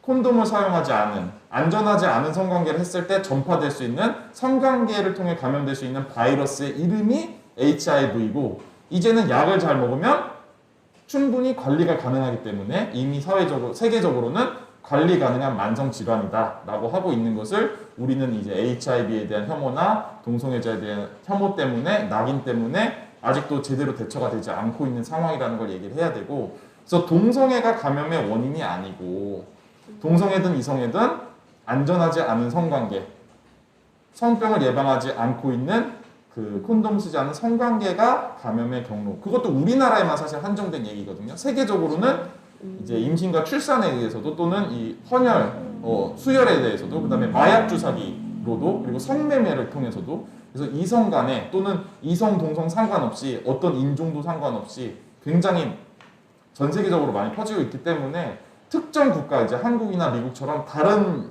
감염 요소들을 많이 차단한 미국도 마약 주사기는 차단 잘 못했습니다. 우리나라처럼 다른 모든 감염 요소들을 차단시킨 국가에서만 이제 남성 간 성관계가 이제 유일하게 하나 남은 거죠. 그 감염 경로가. 그러면 남성 동성애자라는 이 그룹이 HIV라는 바이러스에 여전히 취약 집단이다라고 생각을 하고 취약 집단이 되지 않게끔 하려면 어떻게 해야 되는가? 이걸 파악해야 되는데 그냥 에이즈는 동성애병이다 이렇게 해버리면 이성애자는 안전한 것처럼 생각하고 피임이나 이제 성병 예방을 위해 반드시 필요한 콘돔을 잘 사용하지 않겠다고 주장을 하는 사람도 늘어나고 다시 그렇다면 HIV 감염을 막을 수가 없게 되고 이런 일들이 이제 악순환을 돌게 만드는 가짜뉴스의 혐오 표현에 이런 것들이 쓰인다 이렇게 볼 수 있을 것 같습니다. 또 다른 예시로 넘어가 보자면요. 혐오 표현이 왜 우리 사회 전체에 도움이 안 되는가? 아까 이제 감염병 우리 말씀드렸지만 코로나도 누군가 특정 그룹들을 자꾸만 비난하면서 이 사람들이 전파시키는 것처럼 얘기를 많이 했잖아요. 장애인이면 장애인, 성소수자면 성소수자, 또 가난한 사람이면 가난한 사람, 이주민이면 이주민 계속 특정 그룹들을 비난하고 특히 어. 약자인 그쵸. 사람들을 지정해서 이렇게. 특히 약자가 그 대상이 된다는 것도 아주 중요한 거죠. 그렇게 했을 때 우리 사회의 방역이나 전체 모든 사람의 건강과 안전이 도움이 되지 않는다 이런 것들을 우리가 많이 얘기를 하고 있는데 코로나뿐만 아니라 방금 말씀드렸던 HIV라는 바이러스에서 이제 진전될 수 있는 에이즈라는 증상도 마찬가지죠. 소수자에게만 원인을 돌릴 때 모든 사람들이 안전할 수 있는 사회가 오히려 되지 않는 거잖아요. 이런 혐오 표현도 마찬가지였습니다. 얼마 전에 이제 몇 년 되지 않았습니다. 불과 이제 2년 정도밖에 안 됐을 겁니다. 경기도의 이천이라는 곳에서 저유소 기름 저장 탱크인데요. 거기에 이제 풍등 이제 불 켜가지고 이제 올리는 이제 뜨게 만드는 풍선 있잖아요. 그거를 풍등을 날리다가 저유소에 우연히 재수 없게 떨어져서 불이 난 사건이 있었습니다. 그런데 뉴스에는 다 뭐라고 났냐면 스리랑카 이주 노동자 뭐 긴급 체포. 그래서 이 사람의 무슨 이주 노동자라는 신분이 또는 출신 국적이 이 화재와 연관이 있는 것처럼 자꾸 보도를 했던 거죠. 그렇죠. 근데 사실은 화재와 아무 상관없잖아요. 그렇죠. 저유소에 불이 난 거는 근본적인 문제가 뭘까? 이 생각을 해야 되는데 거기에 도달할 수 없게끔 만드는 거죠. 그래서 풍등이 거기 떨어졌을 때 풍등이 거기 왜 떨어졌냐? 떨어지지 못하게 뭐 공중에 걸리든가 아니면 땅에 떨어졌으면 스프링쿨러가 터져서 물이 꺼지던가 아니면 스프링쿨러가 작동 안 했으면 CCTV 보고 있다 소화기로 끄든가 뭔가 3중 4중 절차가 있었어서 불이 이렇게 크게 나지 않았어야 되는데 그 원인을 파악하지 못하게 함으로써 소수자를 비난하게 하고 책임 있게 대처해야 되는 사람들 책임을 지워줌으로써 사실은 소수자 비난에만 끝나는 것이 아니라 결국에 진짜 해결해야 될 근본적인 문제를 해결하지 못하게 만드는 이런 미디어들, 언론의 영향이 크다라고 볼 수 있는 그런 현상도 우리가 살펴볼 수 있습니다. 그래서 미디어를 분석하고 분해를 해서 하나하나 분석을 하고 평가를 해야만 또 내가 나에게 적용을 할 것인지 하지 않을 것인지를 잘 판단을 할 수가 있는 영향이 생길 수가 있습니다. 조금 전에 가짜뉴스에 대한 출처 확인이 중요하다고 하셨는데 혹시 가짜뉴스와 찌라시의 차이점을 명확히 알려줄 수 있으실까요? 또는 이 차이와 알 수 있는 방법에 대해서 말씀해 주실 수 있을까요? 라고 해주셨는데요. 이 찌라시를 뭐 어떻게 규정하느냐에 따라서 다를 수가 그쵸? 있긴 한데 혹시 가짜뉴스와 찌라시 뭐 차이점이나 분별법 하고 싶으신 말씀 있으신 분 계실까요? 찌라시는 이게 뭐라고 해야 되죠? 과거에 과거에 많이 표현했던 이게 어떤 일부러 의도를 가지고 이렇게 뿌려지는 어떤 의미가 있잖아요. 그렇죠? 그렇죠. 근데 가짜 뉴스라는 건 어떻게 보면 진실을 왜곡하고 보지 못하게 하고 어떤 편견이나 어떤 걸 가지고 제대로 규명하지 않은 하지만 뉴스화됐기 때문에 저는 더 영향을 주지 않을까 이런 좀 생각이 예를 들어 뭐 헤드라인으로 나오는 어떤 그런 기사들이 있거든요. 네. 이것도 뭐 어떤 교통사고가 나왔으면 김 여사 또 교통사고 냈네 뭐 이런 식의 머리 기사 실제로 여성이 일으킨 교통사고가 아님에도 불구하고 이런 게 사실 가짜 뉴스인 거죠. 네. 말씀하신 것처럼 그 소수자에 대한 편견과 낙인을 강화하기 때문에 그걸 우리가 혐오 표현이라고 하기도 하고 그게 이제 혐오 표현이 가짜 뉴스에 많이 쓰이기도 하는데요. 가짜 뉴스와 찌라시는 사실 공통점이 되게 많고 명확히 진짜 둘로 나눌 수는 없는데 왜냐면 찌라시에 가짜 뉴스가 쓰이기도 하는 것이고 가짜 뉴스가 찌라시로 퍼지기도 하는 거기 때문에 두 가지가 완전히 다른 얘기는 아니고요. 예를 들어 찌라시도 가짜 뉴스도 가장 큰 공통점이라고 한다면 일부의 사실에다가 거짓 정보를 덧붙여가지고 확대해서 만드는 것이 가짜뉴스와 이제 그 가짜뉴스를 퍼뜨리는 걸 찌라시라 할 수 있거든요.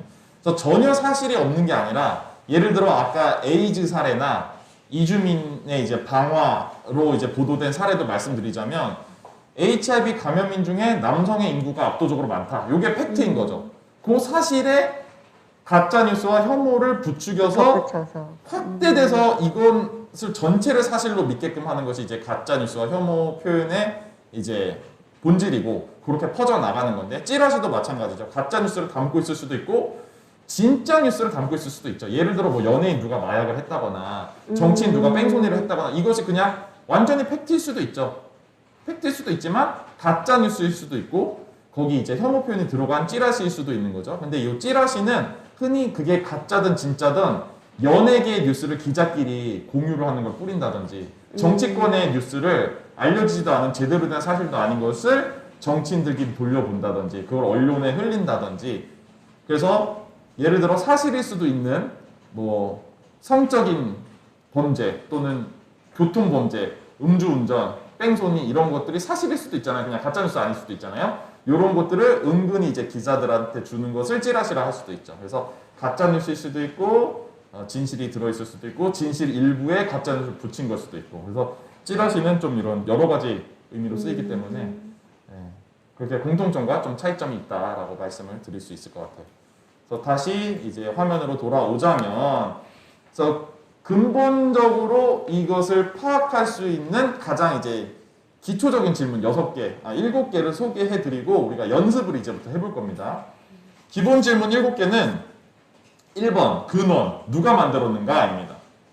요즘 이제 자본주의 사회에서의 메시지 누가 만들었는가 살펴보려면 첫 번째로 돈을 누가 내줬는가가 이제 살펴보면 가장 1번은 찾기가 쉽습니다. 2번은 청중, 목표 대상이 누구인가. 이 메시지가 누구한테 도달해서 아까 말씀드린 것처럼 어떤 행동을 하게 하거나 물건을 어떻게 사게 할 것인가 했을 때 타겟층을 정할 경우가 많습니다. 왜냐하면 효과적으로 행동을 바꾸려면 뭐 성별이든 나이대든 직업이든 뭘 정할 때가 있거든요. 그래서 타겟층을 어떻게 이 사람들이 잡았을까? 그거를 찾아보는 게 중요하고요. 그다음에 3번은 텍스트 메시지라고 해놨는데 텍스트 메시지는 밖에 명백히 드러나 있는 모든 걸 말합니다. 그래서 글, 이미지, 음악, 소리 등 모든 정보 내가 이걸 보고 명백하게 파악할 수 있는 거를 텍스트 메시지라고 하고요. 4번은 서브 텍스트라고 하는데 3번 텍스트 메시지를 통해서 숨어있는 의미를 파악하는 단계가 4번입니다. 그리고 5번은 이 창작자가 믿는 게 무엇인가 이 메시지를 만든 사람의 가치관과 세계관을 파악해보는 거, 유추해보는 게 5번입니다. 그 다음에 그걸 파악했다면 이 메시지를 통해서 억압받고 있는 사람이 있는가? 또 반대로 특권을 누리고 있는 사람도 있을 수 있을까? 생각해보는 게 6번 단계고요. 그 다음에 7번은 이제 적용 단계입니다. 그래서 비판적으로 사고한다든지 이 메시지에 저항을 한다든지 내 삶에 적용한다든지 또는 재창조를 한다든지 이것을 가지고 교육을 한다든지 공론을 한다든지 공유를 하는 거죠. 그래서 이렇게 7번의 실천적인 것까지 총 질문 6개와 7번째는 이제 실천 단계라고 할 수가 있습니다.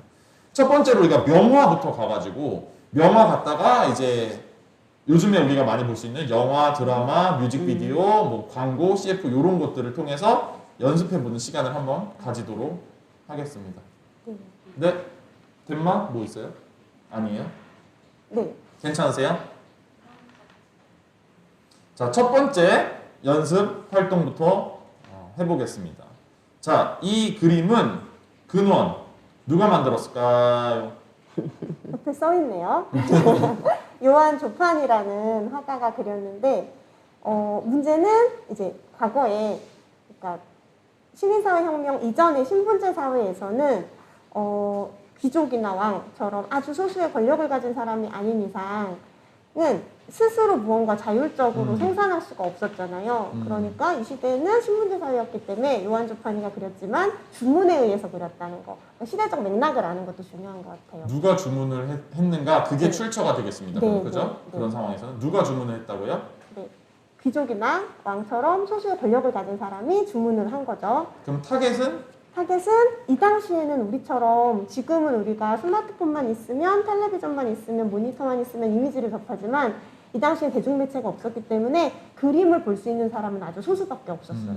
그러니까 소수의 권력을 가진 사람들만을 위한 회화였던 거죠. 아, 그렇죠. 이거를 그려놨다 하더라도 볼 수 있는 사람은 얼마 없다. 네. 그들이 대상이 되겠네요. 네. 그러면 3번 텍스트 메시지. 이 그림에 들어있는 모든 내용이 다 텍스트 메시지입니다. 위에서부터 저기 이제 전등인가요? 샹들리에 같은 건가요? 네, 네. 위에서부터 아래까지 네. 이제 나딘 굴고 있는 저 동선 같은 것까지 네. 위에서부터 아래까지 그 다음에 맨 왼쪽부터 맨 오른쪽까지 맞아요. 모든 내용을 다 살펴보는 게 네. 텍스트 메시지를 파악하는 단계다라고 네. 할 수 있고요. 네. 전반적으로 크게만 말씀해 주시면 네. 화가들인가요? 네, 제목이 왕립 아카데미 회원에 초상하잖아요. 왕립 아카데미 회원이면 화가들 중에서 가장 실력을 인정받은 권위 있는 화가들이에요. 그래서 그 화가들이 누구누구인지를 기념하는 초상화고 저 당시에 초상화로 그려진다는 건 이미 사회적으로 엄청나게 중요한 사람이라는 거, 권력을, 권위를 보장받는 행위였어요. 그래서 보시면 다 옷을 엄청 잘 입은 귀족처럼 보이는 그런 남성들이죠. 예. 그리고 누드 모델도 있는 건가요? 네, 누드 모델, 남성 누드 모델도 2명을 포함하고 있고요. 동상도 있고 네. 그림 액자도 있습니다. 네. 그렇죠. 여기에서 이제 그림 액자가 이제 비밀이 있습니다.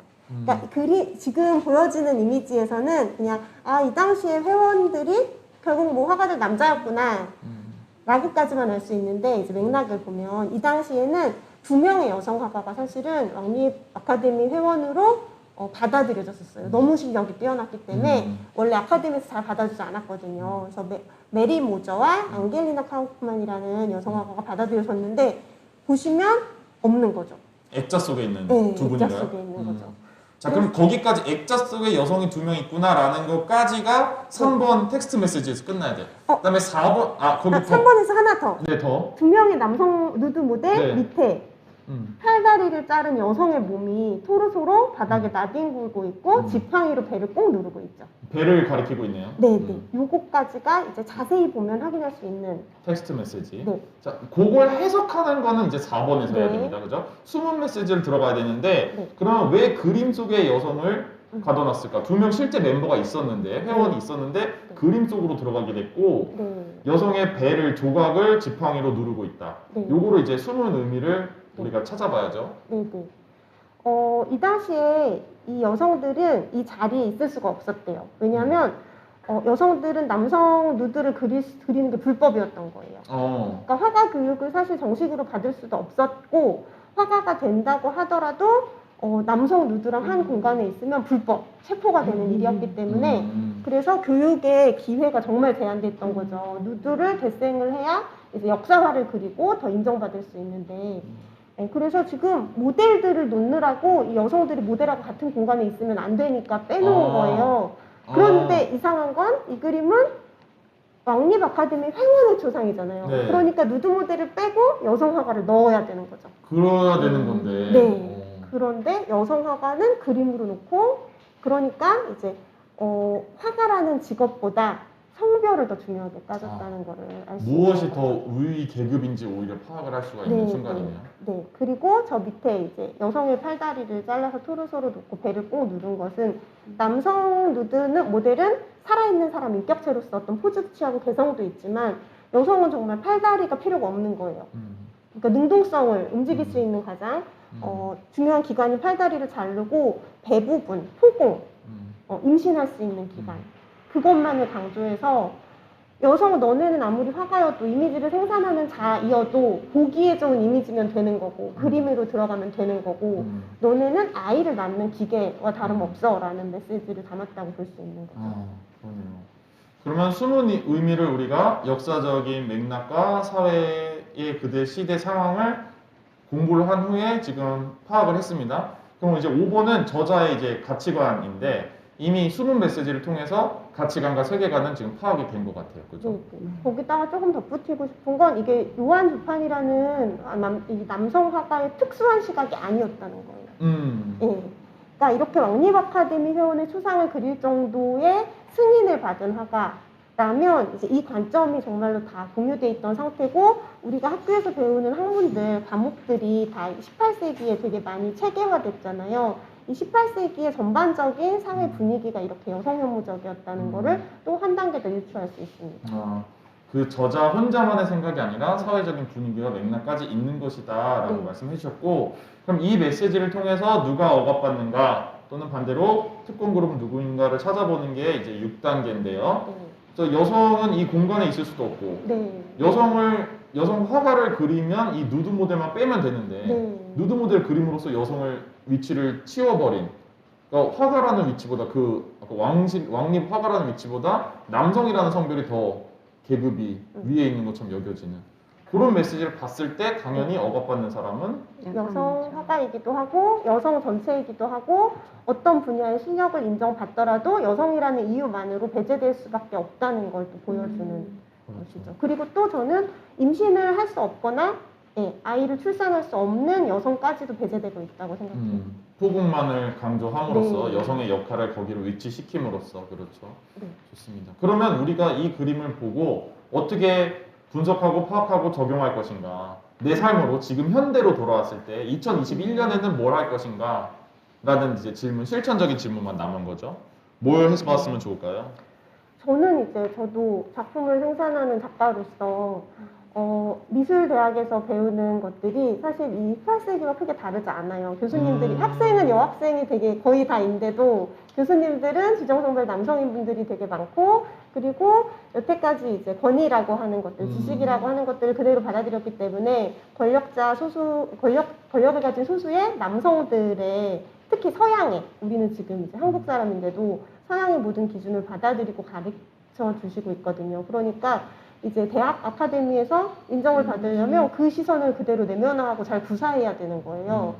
그래서 여성 작가로서 이러한 역사적 배경과 맥락을 분명히 이해하고 당연하게 인정받는 것들, 자연스럽게 여겨지는 이미지들에 대해서 분명히 각을 세우고 분석하고 그래서 비판하고 또 대안적인 이미지까지 만드는 것으로까지 이어가야 되겠다 저는 그런 생각을 합니다. 감사합니다. 너무 좋은 실천 방향들까지 말씀을 해주셨어요. 다음 작품 보겠습니다. 민중을 이끄는 자유의 여신이라고 이제 제목이 되어 있는데요. 누가 만들었을까 하면 이제 작가 이름은 나와 있네요. 네.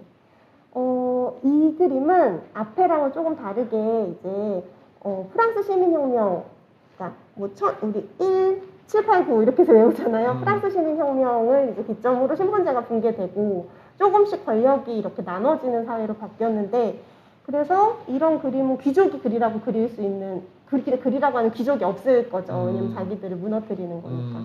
그래서 의젠 들라크루아의 어떤 의지와 또는 이 시민혁명을 지지하는 사람들 그런 사람들의 주문을 받았거나 혹은 의젠 들라크루아가 자율적인 의지로 그렸을 수 있는데요.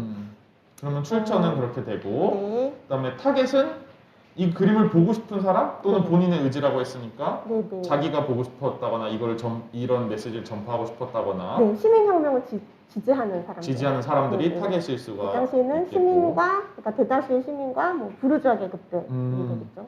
그렇습니다. 3번은 텍스트 메시지 위에서부터 쭉 우리 아래로 내려와야 된다 했잖아요. 왼쪽에서부터 오른쪽으로도 가고 그럼 손에 들고 있는 깃발 네. 파란색, 흰색, 빨간색이 보이는 저 깃발부터 네. 밑에 누워있는 쓰러져 있는 기절했는지 죽었는지 보이는 사람들부터 또 왼쪽에서 이제 총을 들고 있는 사람, 창을 들고 있는 사람 그리고 그다음에 중앙에 가슴을 드러내고 있는 여성으로 보이는 분과 또 이제 조금 어린 조금 네. 작은 남성분으로 네. 보이는 분 이렇게 좀 보이는 것 같습니다. 네네.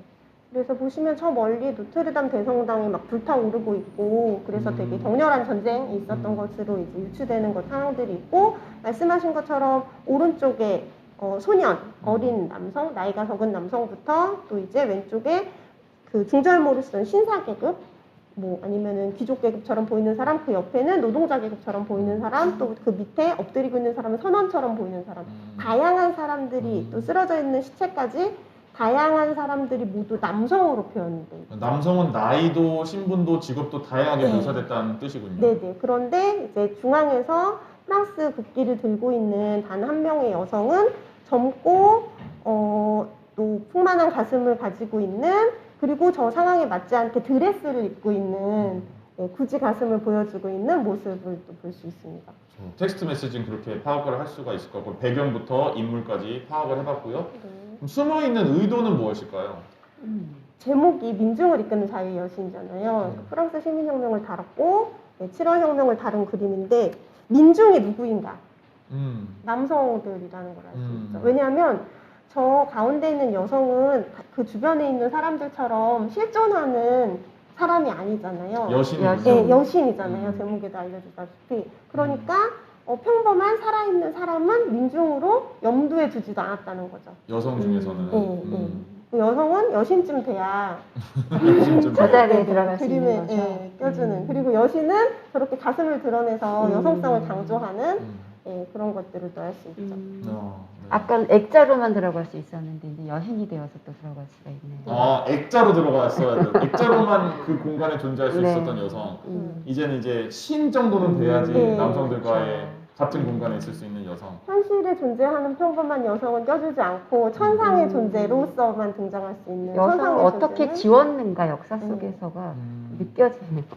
계속 여성의 존재를 어떻게 지웠는가를 찾아볼 수 있다. 그리고 성적 대상화 하는 그쵸. 것이 되게 중요하다는 저는 이거를 이제 맨 처음 봤을 때부터 지금까지 계속 궁금했던 게 왜 가슴을 저렇게 굳이 나타내면서 그렸을까 이거거든요. 네, 저도 사실은 이 그림에서 저 점이 너무 의아해서 미술사를 다시 공부하게 됐는데요. 누드라는 장르가 미술사, 서양 미술에서 되게 중요해요. 그래서 누드의 전통을 따른 거라고 볼 수 있을 것 같아요. 그러니까 비너스를 그리는 그림들이 이제 특정 뭐 16세기부터 되게 유행했고 정말 많이 그려냈거든요, 화가들이. 그리고 그 누드화를 소유하는 게 권력자들 사이에 유행이었기 때문에 누드화가 정말 많아요. 그래서 뭐 루브르 박물관이나 뭐 아니면 우리가 유럽의 가장 커다란 박물관에 가면 누드화 너무 많거든요. 그래서 여성이 어떤 존재로서 재현되었는지를, 그리고 여성은 어떤 존재여야 되는지를, 그리고 누드화를 통해서 미라는 기준들을 어떻게 만들었는지를 또 보여주고 있어요. 그래서 이 웨젠들라크라가 사실 이 시대는 신고전주의가 더 이제 많이 그려졌던 시대이고, 그리고 이 이전에는 성경의 이야기나 그리스 로마 신화나 이렇게 초월적인 것들을 그렸다면 근대부터 시각문화는 현실에서 일어나는 일들을 관찰해서 그리는데, 이게 프랑스 시민혁명은 현실에서 일어나는 일을 그렸음에도 불구하고 저 여신은 포기 못하는 거죠. 과거처럼. 여신과 누드, 네. 가슴은 포기를 못한 거군요. 맞아요. 아 그래서 여기 남아있는. 네. 저는 가슴이 왜 나왔는지 개개인적으로 궁금했는데 네. 오늘이야 드디어 제가 해설을 듣는군요. 네. 그러면 당시 이제 저자의 가치관이 무엇인가를 보는 게 5번인데 저자의 가치관과 당시의 시대 상황을 말씀해 주셨잖아요. 네. 다 말씀해 주신 건가요? 아니면 더 파악해야 될 가치관이 있을까요? 다 이야기했는데 좀 더 한 번 더 강조하자면, 네, 현실에 존재하는 여성은 동등한 인간으로 껴주지 않는다. 네, 천상에 존재해야 된다, 여성은. 천상계의 여성쯤 돼야 네. 된다라는 이제 가치관과 세계관을 읽을 수 있었고요. 여기서 그래서 이제 차별받는 사람, 억압받는 사람, 민중의 구성 이제 공동체원으로 포함되지 못한 여성이겠네요. 네, 그리고 사실은 시민혁명을 남성들만 한 게 아니잖아요. 수많은 그렇죠. 여성들이 함께 싸웠음에도 불구하고 우리도 독립투사들을, 최근에야 여성 투사들을 발굴하지만 우리가 기억하는 유명한 투사들은 모두 남성이었잖아요. 그것처럼 정말 세계를 바꾼 혁명을 일으키는데 여성들을 모두 이름을 지워버리고 존재를 지워버렸다는 것이죠. 맞아요. 맞습니다. 그러면 이제 우리가 2021년에 이 작품을 보면서 어떻게 적용하고 나의 삶에 우리 사회는 어떻게 바꿀 것인가 이제 7번 적용, 실천, 행동 편이 남았습니다. 네, 저는 이 그림을 통해서 우리가 좀 어떤 역사적 사건이나 아니면 중요한 일들을 기록한 제언물에서 성별을 좀 유심히 볼 수 있었으면 좋겠어요. 그러니까 이 그림을 아무도 저는 의심하지 않는 거 되게 이상했거든요. 근데 지금 민중이 모두 남자. 네. 그래서 보면 국회의원 사진을 봤을 때도 모두 남자. 네. 사장님들 사진 모두 남자. 네. 뭔가 이렇게 결정을 하는 사회 지도층이라고 하는 사람들이 재현되었을 때 지정성별 남성들이 다수이다라는 것들을 다시금 생각하면서 그게 이 사회에 무슨 영향을 미칠지에 대해서 한 번 더 꼼꼼하게 생각했으면 좋겠습니다. 그러면 이제 말씀하십시오. 네. 누가 기록하고 있는가가 정말 중요해요. 그러니까 뭐 우리가 역사, 뭐 과학, 지식 이런 게 객관적이라고 흔히 생각하지만 사실은 그것을 기록한 사람들의 시각, 누구야, 그쵸. 관점. 그 관점이 고스란히 반영되고 거기에서 여성은 계속해서 묻혀지고 배제되고 지워져야는 것. 그것을 인식하는 게 되게 중요하다는 생각이 들어요. 맞아요. 사실은 제가 이 이야기를 하기 위해서 이전에 로얄 아카데미 회원의 초상을 가지고 온 거였거든요. 그러니까 결국 이 세계를 가시화하고 재현하고 사실로서 만드는 사람들은 결국 아까 로얄 아카데미 회원들처럼 권력을 갖고 있는 남성들이었다. 예, 여성을 배제하고 그걸 너무 당연하게 생각하는 남성들이었다는 거를 기억하는 거 정말 중요할 것 같아요. 중요합니다. 요즘도 정말 정치인들 누군가 봤을 때 50대, 60대 남성의 비장애인, 비성소수자, 고학력, 고학벌, 돈 많은 사람 이들의 모습밖에 이런 말도 있잖아요. 보이지 않는다라는 것이 지금 말씀해 주신 누가 권력을 가지고 있고 그들의 세상을 계속 유지하기 위해서 어떤 노력들을 하는가 파악하는 게 정말 중요할 것 같습니다. 이미지 생산자가 누구인지. 그렇죠. 네. 이미지 생산자, 메시지 생산자, 이 사회에 어떤 메시지를 계속 공급하는 사람들이 누구인가를 살펴보는 거, 그래서 중요할 것 같습니다. 네, 다음 그림 한번 가보. 이게 자세가 네. 무슨 특정 포즈인가요? 어떻게 이렇게 시대가 지나도 계속 이어지는 자세가 있는 거죠? 이게 무슨 문법처럼 있더라고요. 제가 누드사를 음. 따로 공부하다 보니까 이 팔 하나를 든 자세가 정말 많이 등장하는데 이거를 그래서 왜 했을까를 생각해 보는 게 중요할 것 같고 그 이전에 저는 이제 이 맨 앞에 있는 앵글의 샘 같은 경우에 보면 아주 어린 여성이잖아요. 그러니까 2차 성징이 지난 지 그렇게 오래 안 된 이런 여성들을 그렸다는 것부터 봐야 되고요. 또 그래서 저는 이제 보통 이미지를 볼 때 우리가 구경하는 눈으로 보기 때문에 문제들을 못 찾는데 그래서 저는 따라해보는 거가 중요하다고 생각해요. 저는 그림을 보면 다 따라하거든요. 네. 자세가 되는지부터가 중요하군요. 네, 어, 그리고 너무 어려워. 자세가 타당한지. 아, 타당한지. 지금 항아리에 있는 물을 버리고 있잖아요. 누가 항아리에 물을 이렇게 버리고 물을 왜 저렇게 힘들어요. 네, 어렵고 힘들고 이렇게 할 아, 그렇게 필요가 생각해보니까 되게 웃기네요. 누가 항아리 물을 저렇게 버리나. 그쵸, 말이 안 돼요. 근데 굳이 저렇게 너무 왜 재밌다. 했는가? 누가 시켰나? 어떤 의미로? 그랬을 때 팔을 들면 거울을 보고 지금 연구를 했거든요. 팔을 들면 가슴이 업이 돼요. 그러면서 더 어린 사람처럼 되는 섹시해 거예요. 보인다는 거죠, 네, 한마디로. 네. 그러니까 그 섹시의 기준이 젊은 몸인 거죠. 음. 거기다 한쪽 팔을 올리면 다른 쪽 허리가 구겨지면서 S라인이 강조가 되는 거예요. 아. 반대쪽 골반이 더 부각이 되면서 그래서 전체적으로 S라인이 강조되고 더 어린 몸처럼 보이는 그 효과를 내고 그래서 그것들이 문법처럼 계속 아름다운 모습으로 계속 이제 반복 그런 재생하는 자세군요. 거죠. 지금 신기하네요.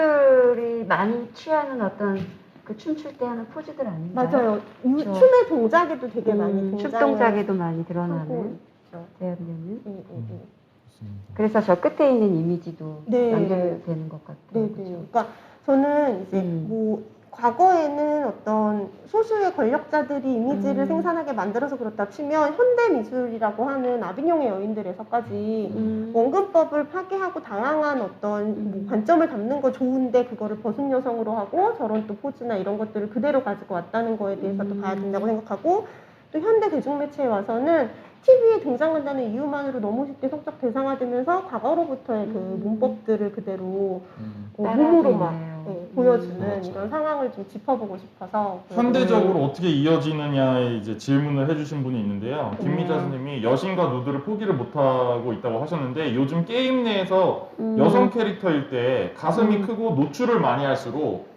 강한 힘을 갖게 되는 그런 캐릭터로 설정을 하는 것도 같은 맥락인가요? 이렇게 보내주셨어요. 네네. 그럴 것 가부장제 같아요. 사회에서 남성들이 원하는 남성들이 보기에 좋은 화가여도 액자에 갇힌 것처럼 남성이 보기에 좋은 몸을 가져야 남성들에게 승인을 받고 인정을 받고 하잖아요. 게임 세계에도 그게 그대로 들어가 있는 것 같아요. 이게 게임 캐릭터에서만 싸우는 전사라면 사실은 너무 막 노출한다거나 어떤 오히려 싸울 때는 불리할 수 있음에도 상처도 달라고 불구하고 그러는데. 남성들은 네. 갑옷을 잘 입혀놨는데 여성들은 갑옷을 안 입혀주더라고요. 벗겨놓더라고요. 근데도 그러니까 저는 이제 또 뭐 그런 이야기도 저의 해석인데요. 이제 근대 사회가 되면서 인간이 신처럼 되고 싶어 했잖아요. 이제 인간이 신처럼 되고 싶어 했다기보다 지식과 기술을 소유한 남성들이 신처럼 되고 싶어 하는데 신이 천지만물을 창조하고 보기 신이 좋았더라 하는 것처럼 화가들이 자기가 보기에 좋은 어떤 창조물을 만들어내는 거고 그게 바로 여성이고 그래서 게임을 만드는 사람, 게임을 그래픽을 만드는 사람들도 자기가 보기 좋은 모습을 만드는 거예요, 여성들은. 그렇죠. 네, 그래서 그렇게 성적 대상화된 어떤 모습으로 계속 재현하는 게 아닌가 싶습니다. 그렇죠. 그것도 사실은 지금 말씀하신 게임 캐릭터 속의 여성도 누가 만들었는가, 왜 만들었는가, 누구가 타겟인가, 그게 그리고 사실은 의도가 있을 건데 타겟이 게임을 하는 사람들이 남성일 것이다라고 타겟을 잡는 거죠. 사실은 이제 여성들도 게임을 굉장히 많이 하는데 거기서 이제 오류가 나기 때문에 여성 게임 유저들이 뭐 하든 안 하든 문제 제기를 할 수 있지만 문제 제기가 많이 나오는 상황이고 의도는 역시 돈인 거죠. 그렇죠. 그래서 그런 것들을 파악을 할 수 있어야겠다. 이제 현대로 넘어올 텐데요. 신체뿐만이 아니라 이제는 성역할 고정관념, 여성성, 남성성을 이야기를 해보려고 해요. 그래서 요즘에 사실 남성들이 제일 많이 이야기한다는 것이 남자가 더 많이 차별받는다. 역차별을 넘어서 이제는 내가 남성이 차별받는 계급이다. 완전히 그렇게 확고한 인식을 가지고 있는 사람들이 많이 생겨났는데요. 이게 어떻게 여성과 남성이 경험하는 차별과 억압이라는 것이 연결되어 있는지를 파악하게 해주는 것이 굉장히 중요합니다. 그래서 이것을 성교육을 성평등 교육할 때 어떻게 해야 될지 질문하신 분들이 굉장히 많은데 저는 핵심은 이 교차하는 권력이라는 걸 파악을 하게 해준다는 거, 그다음에 남성성, 여성성이라는 것을 나눠서 두 성별에게 강요하는 것이 모두에게 해롭다라는 이 두 가지를 이해시켜주는 것이 굉장히 중요하다고 말씀을 많이 드리는데요. 이거는 이제 마몬뜨 광고예요. 그래서 누가 만들었는가 하면 마몬뜨 아모레 퍼시픽이라고 할 수 있는데요. 대상이 누구인가 이게 굉장히 여성 타겟인지 남성 타겟인지 좀 불분명한 왜냐면 둘 다 씨가 있거든요. 그래서 그쵸. 타겟은 좀 불분명한데 어떤 메시지를 가지고 있냐 하면 이제 주인공이 소녀시대 유리라는 분이 나왔어요. 예쁘고 어리고 이제 마르고. 네, 마른 그런 날씬한 여성이 이제 대표자로 나온 거죠. 근데 원하는 건 명품 백이었습니다. 근데 2잡을 띄고 3잡을 띄고 친구까지 다 끊고 죽어라 이래도 백을 못 산다는 거예요. 근데 사실은 24개월 할부, 36개월 할부 별의별 게 다 있기 때문에 백이 아무리 500만, 600만 해도 못 산다는 게 말이 안 되거든요. 근데 여성은 아무 능력이 없는 사람으로 만들어야 결과적으로 이어지는 게 뭐냐면 능력남이 그럴 때 나오게 됩니다. 그래서 남자들이 이 광고를 하루도 못 버티게 만들었어요. 역차별이다. 남자가 호구냐, 봉이냐, 백 사줘야 연애할 수 있냐 하면서 전화해서 광고를 하루 만에 내리게 만들었거든요. 이것이 지금까지도 이어지는 남자가 더 억울하다는 감성이랑 이어지는데 억울한 건 맞아요. 나도 되게 억울하고 부담스러울 수 있거든요. 근데 그 뿌리가 어딘지를 못 찾는 게 가장 핵심입니다. 뿌리는 맞아요. 여성을 아무 능력이 없게끔 해놨을 때 남성이 능력을 배로 가져야 되는 게 이어진다는 게 핵심이거든요. 그 연결고리를 찾아서 우리 사회가 여성을 어떻게 대하고 있는가. 그래서 여성에게 더 그동안 빼앗겼던 권리와 권한을 불어넣는 것이 남성에게 과도하게 짊어지게 했던 책임감과 의무감을 내려놓게 하는 것이다. 그래서 성평등은 이어진다. 이렇게 가야 되는데 그 연결고리와 문제의 근원을 파악하지 못하고 나만 억울하다. 내가 더 차별받는다 라고 가고 있는 현상이 나타나고 있는 거죠. 그래서 이 그렇게 광고는 정말 여성 혐오적인 광고거든요. 너무나 여성 혐오적인 게 사실 그 여성 혐오 표현이 이렇게 드러났을 때 우리가 뭐 김치녀, 된장녀, 그렇죠. 여성은 경제적으로 남성이 의존적이고 굉장히 명품 백이나 밝히는 사치하는 사람이다. 그래서 여성을 김치녀로 환원시키는 그 얘기가 제일 많이 나왔을 때 나왔던 그 시기입니다. 그 시기이잖아요. 그럼으로써 이게 그 가지고 있는 어떤 것이 있는데 한편으로는 남성한테도 사실은 맨박스라고 하죠. 남자다움에 갇히게 하는 남성은 능력이 있어야 경제적인 능력이 있어야지 되고 여성을 무언가 더 리드해야지 되고 뭐 이런 어떤 그러니까 이 양쪽을 다 이렇게 편견을 가지게 하고 또 그것을 되게 갈등하게끔 하는 어떤 광고에 딱 그 가지고 있는 것 같아요. 메시지를. 그렇습니다. 그 시작에 그러니까 둘다 말씀하신 싫어하는 것처럼 여성에 대한 낙인과 편견을 강조하고 조장함으로써 여성을 계속 그 위치에 시키기 때문에 사실은 여성 혐오라고 우리가 파악할 수 있고 이게 구조적으로 여성을 계속 저 위치에 위치시킨다. 외모로만 치환시킨다라는 것이 분명한데 그것을 보지 못하고 결국에 내가 억울하다는 그 감정에만 굉장히 이제 꽂히게 되는 현상들인 거죠. 그래서 아까 말씀드렸던 것처럼 차별과 혐오의 근원이 어디서부터 오는 것이고 평등과 인권이 무엇인지를 정확히 파악할 수 있을 때 남성 혐오와 여성 혐오라는 단어를 명확히 알고 사용할 수 있는데 그쵸. 지금은 무엇이 혐오인지 모르기 때문에 마치 남성 혐오가 여성 혐오랑 등치돼서 똑같이 쓸 수 있는 말인 것처럼 마구 쓰이고 있거든요.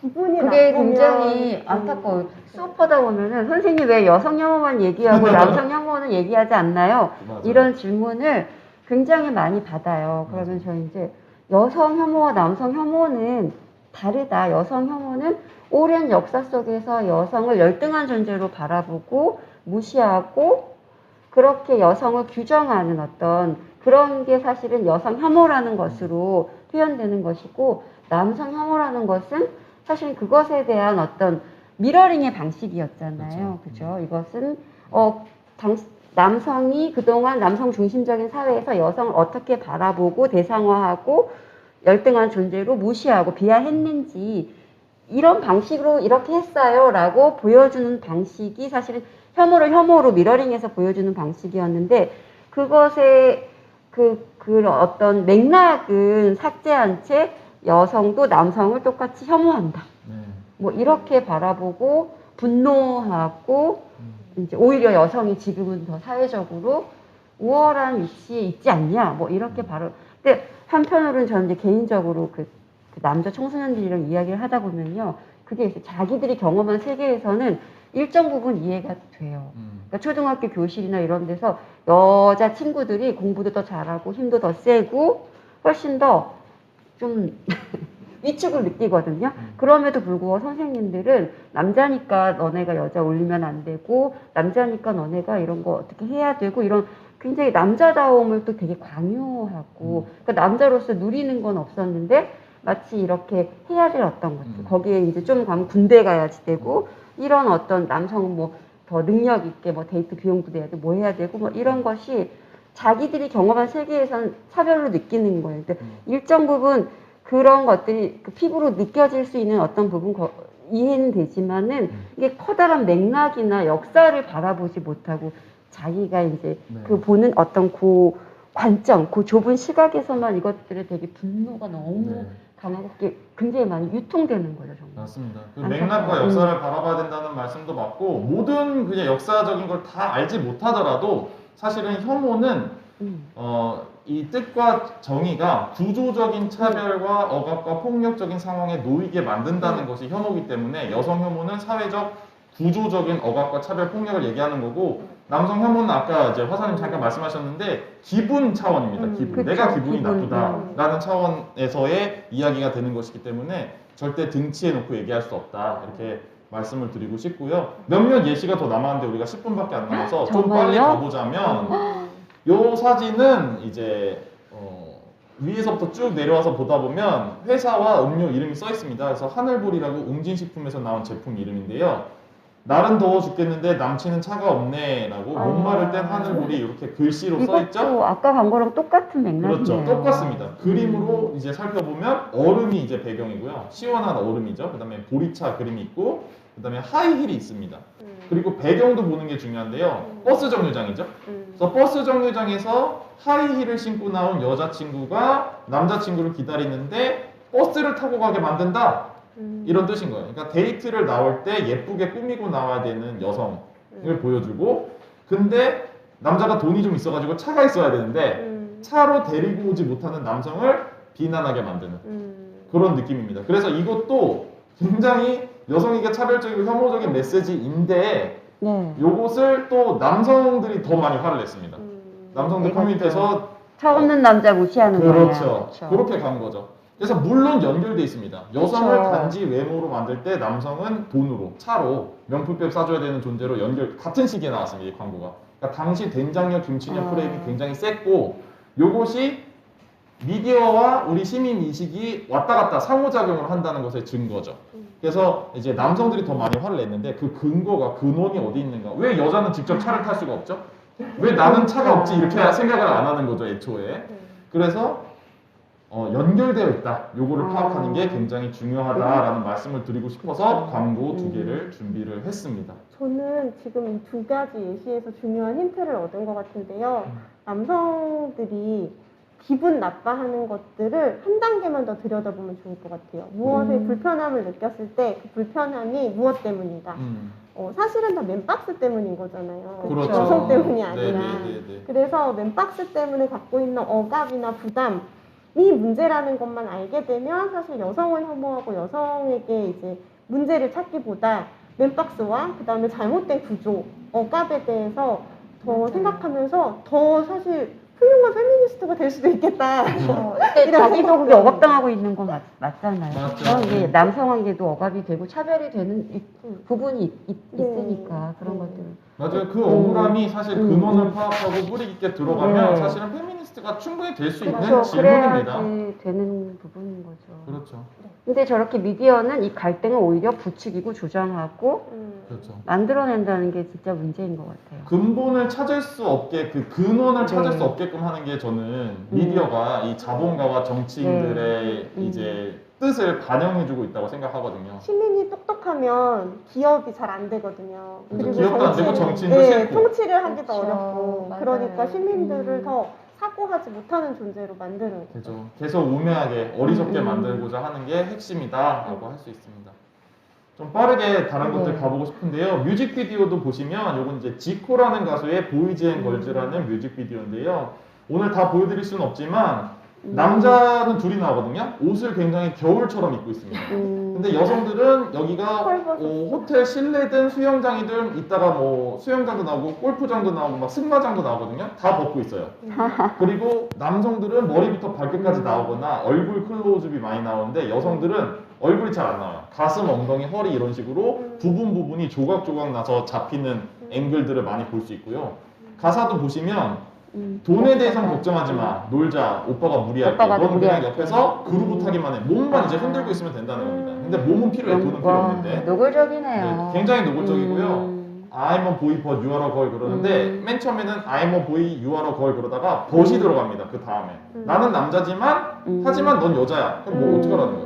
너는 돈은 필요 없고 몸만 있으면 된다. 거기다가 이제 그러나라는 접속사를 쓴 거죠. 그러면서 또 아름다운 여자는 대접받아야 돼 이러는데 아름답지 않은 여자는 대접을 안 받아도 된다는 거고 그쵸. 여기서 아름다운 여자가 누구냐 이런 몸매와 외모만 생각한다는 거고 또 대접받아야 된다고 그랬는데 이따가 아주 충격적인 가사가 나오는데요. 버켓 챌린지, 아이스 버켓 챌린지 아시죠? 희귀병을 돕기 위해서 얼음물을 이제 몸에 이제 쏟아붓는 그 챌린지였잖아요. 그 정도로 흠뻑 젖을 때까지 취해라 라고 하는데 무섭다. 그 다음에 뭐라 그러냐면 키는 컸어도 호기심은 미성년인데 미성년이라는 단어까지 쓰고 그렇게 취하라고 한 다음에 술을 주체 못하는 저 고주망태를 누가 낚아챌 건지 라고 하면서 낚시춤을 춥니다. 오, 심각한데요, 이거? 이거 그렇죠. 침이 걸려야겠다. 이게 버젓이 저는 그렇죠. 여기에 놀라워요. 제가 비판하고 있는 서양 미술 문법이 다 들어가 있어서 그쵸. 너무 신기해요. 어린 여성과 어. 그다음에 문명의 옷은 남성만 입고 여성은 뮤즈로만 등장하고 뭐 이런 것들이 정말 너무 똑같이 다 들어가 있어요. 그렇죠. 그래서 술을 먹여서 전혀 우리가 술 먹은 상태에선 동의를 할 수 없다 이렇게 말하잖아요. 그래서 동의 없는 섹스, 즉 강간까지 묘사를 하고 있는 데이트 그런 폭력, 장면을 볼 수가 데이트 있습니다. 폭력. 근데 우리가 이렇게 가사 하나하나와 장면 하나하나를 뜯어보지 않기 때문에 이게 얼마나 폭력적이고 차별적인지 전혀 사실은 잘 인지를 못하고 권위성인 거잖아요. 인기도 굉장히 높습니다. 그렇죠. 10대 여성에게 1위, 선호도 1위를 했었을 정도로 이제 지코가 많이 그렇게 인기가 있었던 가수라고 할 수 있습니다. 이 가사 버닝썬 사태를 바로 많이 떠오르게 맞아요. 하죠. 음. 그렇습니다. 다음으로 국가기관에서 나온 자료를 하나 보겠습니다. 이게 이제 엠번방 법사방 사건 나온 후에 국산 야동이라고 하는 것은 성범죄물이다, 불법 촬영물이다라고 하는 것을 알리려고 했는데 문제는 직박구리 폴더라고 이렇게 이름을 지정하지 않은 폴더 새 이름들이 나오는 그 폴더를 장난으로 농담처럼 쓰면서 저기 써있는 이제 텍스트 메시지를 보시는 게 중요한데 누구나 한 번쯤 간직했던 그것의 이제 숨은 메시지는 뭘까요? 되게 성범죄를 이 성착취물을 사소하게 그쵸. 누구나 다 해봤다라는 것을 인식하게 하는 인식, 거죠. 아니, 그렇게 인식하게 만드는 거죠. 몰래 카메라라고 했었잖아요. 예전에는 불법 맞아요. 촬영물이라는 표현조차 안 하고 이게 마치 그냥 약간 유희적인 어떤 걸로 이게 폭력이고 범죄라는 인식을 갖지 못하게끔 하는 또 뭐 리벤지 포르노 뭐 맞아요. 이런 식으로 표현을 하고 있었죠. 네. 그래서 계속 그런 단어들도 사소하게 이 사건을 사소하게 만드는 것의 연장선인데요. 이것도 누구나 한 번쯤 간직했던 이런 단어를 써주면서 사소하게 누구나 했었던 일인데 그렇게 큰 문제 아니다 이런 식으로 표현을 해주고 있고 심지어 옆에다가 그 폴더 하나 삭제했다고 오빠 너무 멋져 이렇게 해주고 있어요. 우와. 심각하네요. 범죄에 대한 것인데 그 심각성, 경각심을 갖게 하는 게 아니라 유머 코드로 넣고서 아마 여기 만든 곳에서는 되게 힙하다고 생각하면서 즐거워하셨을 것 같아요. 그렇죠. 그러니까요. 안타까운 사건입니다. 요거는 우리가 얼마나 간단하게 기존의 미디어를 뒤틀어서 우리들의 메시지로 만들 수 있을까라는 것을 보여드리고 싶었던 건데요. 학원입니다. 메가스터디라는 곳에서 만들었는데 여학생 2명이 사진이 있고 새 학기가 시작되었으니 너는 그럴듯한 명분으로 라고 쭉 하면서 수능 날짜는 뒤로 밀리지 않으니까 친구들 우정보다 공부를 선택해라 이런 메시지입니다. 저는 너무 숨이 턱턱 막히고 고통스러워요. 저는 사실은 이 메시지를 읽고는 한동안은 많이 울었었어요. 읽을 때마다 눈물이 날 정도로 정말 슬프고 답답했던 메시지인데 지금은 예시로 많이 설명드려가지고 하도 익숙해져가지고 눈물이 나오진 않는 상태인 것 같아요. 근데 사교육 걱정 없는 세상이라는 곳에서 이거를 이제 비틀기를 해줬습니다. 그래서 두 여성이 등장하는 똑같은 비슷한 메시지, 이미지를 만들었고, 그 다음에 새 학기가 시작되었으니 넌 어쩔 수 없다는 명분으로 학원가를 헤매일 거야. 그러면서 우정이 흐려질 거야. 그런데 어른들은 이 학력 중심주의 사회는, 자본주의 사회는 너의 인생을 대신 살아주지 않아. 너의 친구들을 계속 붙잡아두지 않아. 라고 얘기를 하면서 진짜 원하는 걸 찾아라, 행복을 찾아라 라는 메시지를 주고 있습니다. 그래서 얼마 돈이 들지 않고 우리가 충분히 직접 사진 찍고 직접 글 쓸 수 있는 방법으로도 기존의 메시지를 뒤틀어줄 수 있다라는 예시를 보여드리기 위해서 가져와 왔습니다.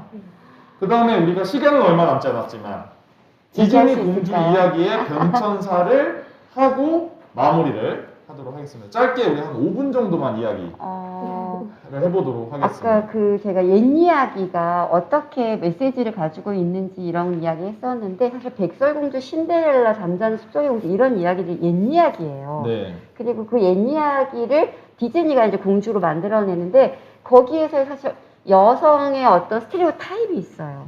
일단 예쁘고, 일단 순종적이에요, 굉장히. 그리고 돌봄노동, 백설공주 보세요. 돌봄노동, 신데렐라 살림 엄청 열심히 하잖아요.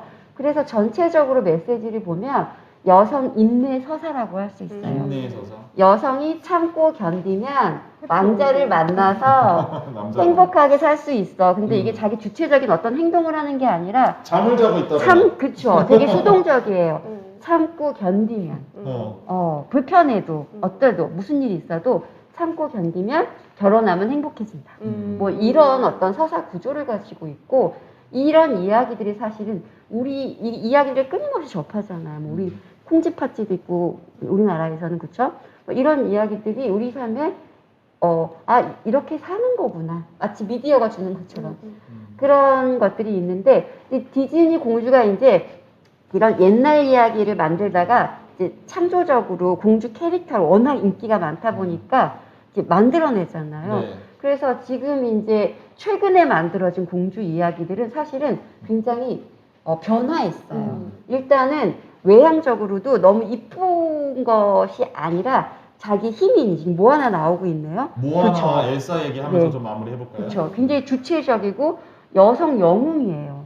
그렇죠? 아버지의 어떤 명령을 거역하고 바다에 나가서 이 생태계, 이 부족을 구한 여성 영웅이고, 여기서 중요한 거는 어떤 남성 주인공이랑 결혼하지 않아요. 그냥 동료로서의 어떤 파트너십. 그리고 이게 리더가 되게- 돼도 아무도 그쵸. 이의 제기를 하지 않아요. 그쵸. 왕이 되는데. 이런, 그래서 굉장히 서사 구조가 바뀌었다. 공주의 외향도 바뀌었지만 이런 거 있고, 엘사 겨울왕국. 엘사도 마찬가지예요. 그죠? 여기에서도 되게 중요한, 그동안 이야기에서는 여성의 적은 여성이었어요. 네. 그죠? 뭐 계모, 마녀. 뭐 언니, 마녀, 뭐 이래서 굉장히 계속 적으로 만들었는데, 여기에서 이 자매가 굉장히 중요한 그 이야기 구조에서 붙잖아요. 그쵸. 그쵸? 너무 아름답죠. 아름답죠. 1편에서도 이제 남자가 필요 없고 동생이 이 자매가 여성끼리 구해주는 이야기가 나오고, 두 그쵸. 번째서도 엘사는 이제 자기 능력을 좀 믿고 동생을 그쵸. 보호하려 했으나 결국에 안나의 도움이 필요했고 둘이 같이 하지 않았으면 결국에 이뤄낼 수 없는 자매와 연대와 사랑이 핵심 메시지잖아요. 그쵸. 저는 참 네, 말씀하세요. 아버지가 끊임없이 너의 힘을 감추고 누르라고 맞아. 해요. 근데 엘사가 처음엔 그러죠. 자기 힘을 두려워서 쓰지 못하지만 나중에는 자기 힘을 두려움 없이 펼쳐내고 해나가는 어떤 자기 실현. 그렇죠. 그런 메시지가 그 여성의 삶에서 사실은 이런 이야기를 접한다는 것이 굉장히 전 중요한 거라고 생각이 들어요. 맞아요. 저는 그럼에도 불구하고 이제 겨울왕국의 이 스토리나 메시지가 매우 중요함에도 불구하고 재현된 방식에서는 예쁘다고 하는 외양을 띠고 있잖아요. 저는 예쁘다는 단어를 당분간은 안 썼으면 좋겠다는 제안을 드리고 싶은 게, 예쁘다고 하는 모습이 아이 같은 모습이에요. 맞아요. 어린 여성 같은 모습이고 너무 연약해 보이는 모습이고, 그래서 수동적이고 무기력해 보이는 도움이 필요해 보이는 그런 모습을 여성을 우리가 취약하게 만드는 게 네. 바로 그걸 예쁘다고 하기 때문에 저런 모습을 이제 우리는 예쁘다고 안 했으면 좋겠다는 네. 제안까지. 근데 저 드레스를 팔기 위해서 사실 지민이는 만들었겠죠. 그쵸, 상품. 여기도 또 그럴 수 동일한데. 있고요. 저는 근데 한 작품, 딱 한 미디어에서 모든 거를 다 할 수 없지 않았을까 하는 네. 이제 디즈니 편에서 말하고 싶은데, 예를 들어 이제 모아나에서는 또 다른 인종과 민족과 피부색도 도전해봤다면 요번에 또 다른 메시지가 있었다는 생각이 들고, 여기서는 이제 드레스가 아닌 레깅스, 바지를 입었다. 그리고 힐이 아니라 쪼리 같은 평평한 신발을 신었다. 이런 것도 그 정도. 외모에서 조금 변화를 네. 줘본 측면이 있고, 가장 중요했던 건 아까 말씀하신 대로 여성끼리의 연대와 그리고 또 자연, 그러니까 우리가 문명과 그다음에 단절이 아니라 자연과 화목, 그리고 그쵸. 아버지가 세운 이 성, 가부장제가 무너지더라도 결국에 화목해야 되고 회복해야 되고 연대해야 된다는 연결. 예, 연결과 연대의 이미지가 계속해서 반복해서 맞아요. 드러난 것이 정말 정말 좋은 작품 아니었나 하는 생각이 듭니다. 그래서 우리가 6세션을 통틀어서 네. 계속 얘기한 게 연결과 연대거든요. 네. 그래서 오늘 이 마지막 세션의 미디어 리터러시에도 연결과 연대의 이미지로 우리가 이제 마무리하게 된 것 같아서 너무 네. 기분이 좋은데요. 이제 마지막 장면으로 안나의 노래 네. The Next 너무 Right 좋죠. Thing이라는 예, 저도 제일 좋아하는 네, 듣고 또 듣고. 예, 이 작품의 가장 핵심 메시지가 아닌가 이렇게 생각을 하거든요. 그런 것 같아요. 우리가 방금 전 시간에 노동도 했고 어제 기후위기도 했고 하지만 이런 얘기들을 하면 저는 굉장히 무기력감에 빠지고 좌절하게 되고 아무것도 할 수 없게 되고 이런 생각에 많이 빠질 때가 종종 있습니다. 근데 그럼 지금 뭐 해야 되지? 근데 이 노래에서 말해주거든요. 네. 결국에 안나가 엘사도 없어졌다고 생각하고 울라프도 없어졌다고 생각할 때 내가 뭘 해야 될까? 절망 속에서 하는 노래인데 내가 지금 할 수 있는 그냥 작은 스텝, 옳은 일, 그리고 바로 다음 일, 한 발 한 발 해 나가야 된다 이런 얘기를 하는데 우리에게 지금 이 상황에 이 시대에서 던져주는 필요한 말이네요. 네, 그런 필요한 말, 꼭 필요한 말, 지금 해야 되는 말 아닌가 생각이 듭니다. 네. 제가 너무 빨리 달려오느라고 정리를 그죠. 마지막에 제가 혼자 하고 있었는데 마지막 한마디씩만 남겨주시고 인사해주시고 우리 전체 6시간 이제 닫아야 되는 마지막 시간이거든요. 인사 한마디씩 부탁드립니다. 그런 것 같아요. 우리가 사실 좌절 무기력 맞아요. 사실 그럴 때 좀 있거든요. 도의를 역행하고 막 그 뒤로 가는 것 같은 맞아요. 느낌이 들 때도 있어요. 이런 그럴 때도 땡레시의 있어요. 상황 속에서 정말 지친데 결국 한 발짝 한 발짝 나갈 수밖에 없는 그 한 발짝 한 발짝 그리고 곁에 누군가와 함께 하고 있다는 어떤 것이 우리에게 주는 힘.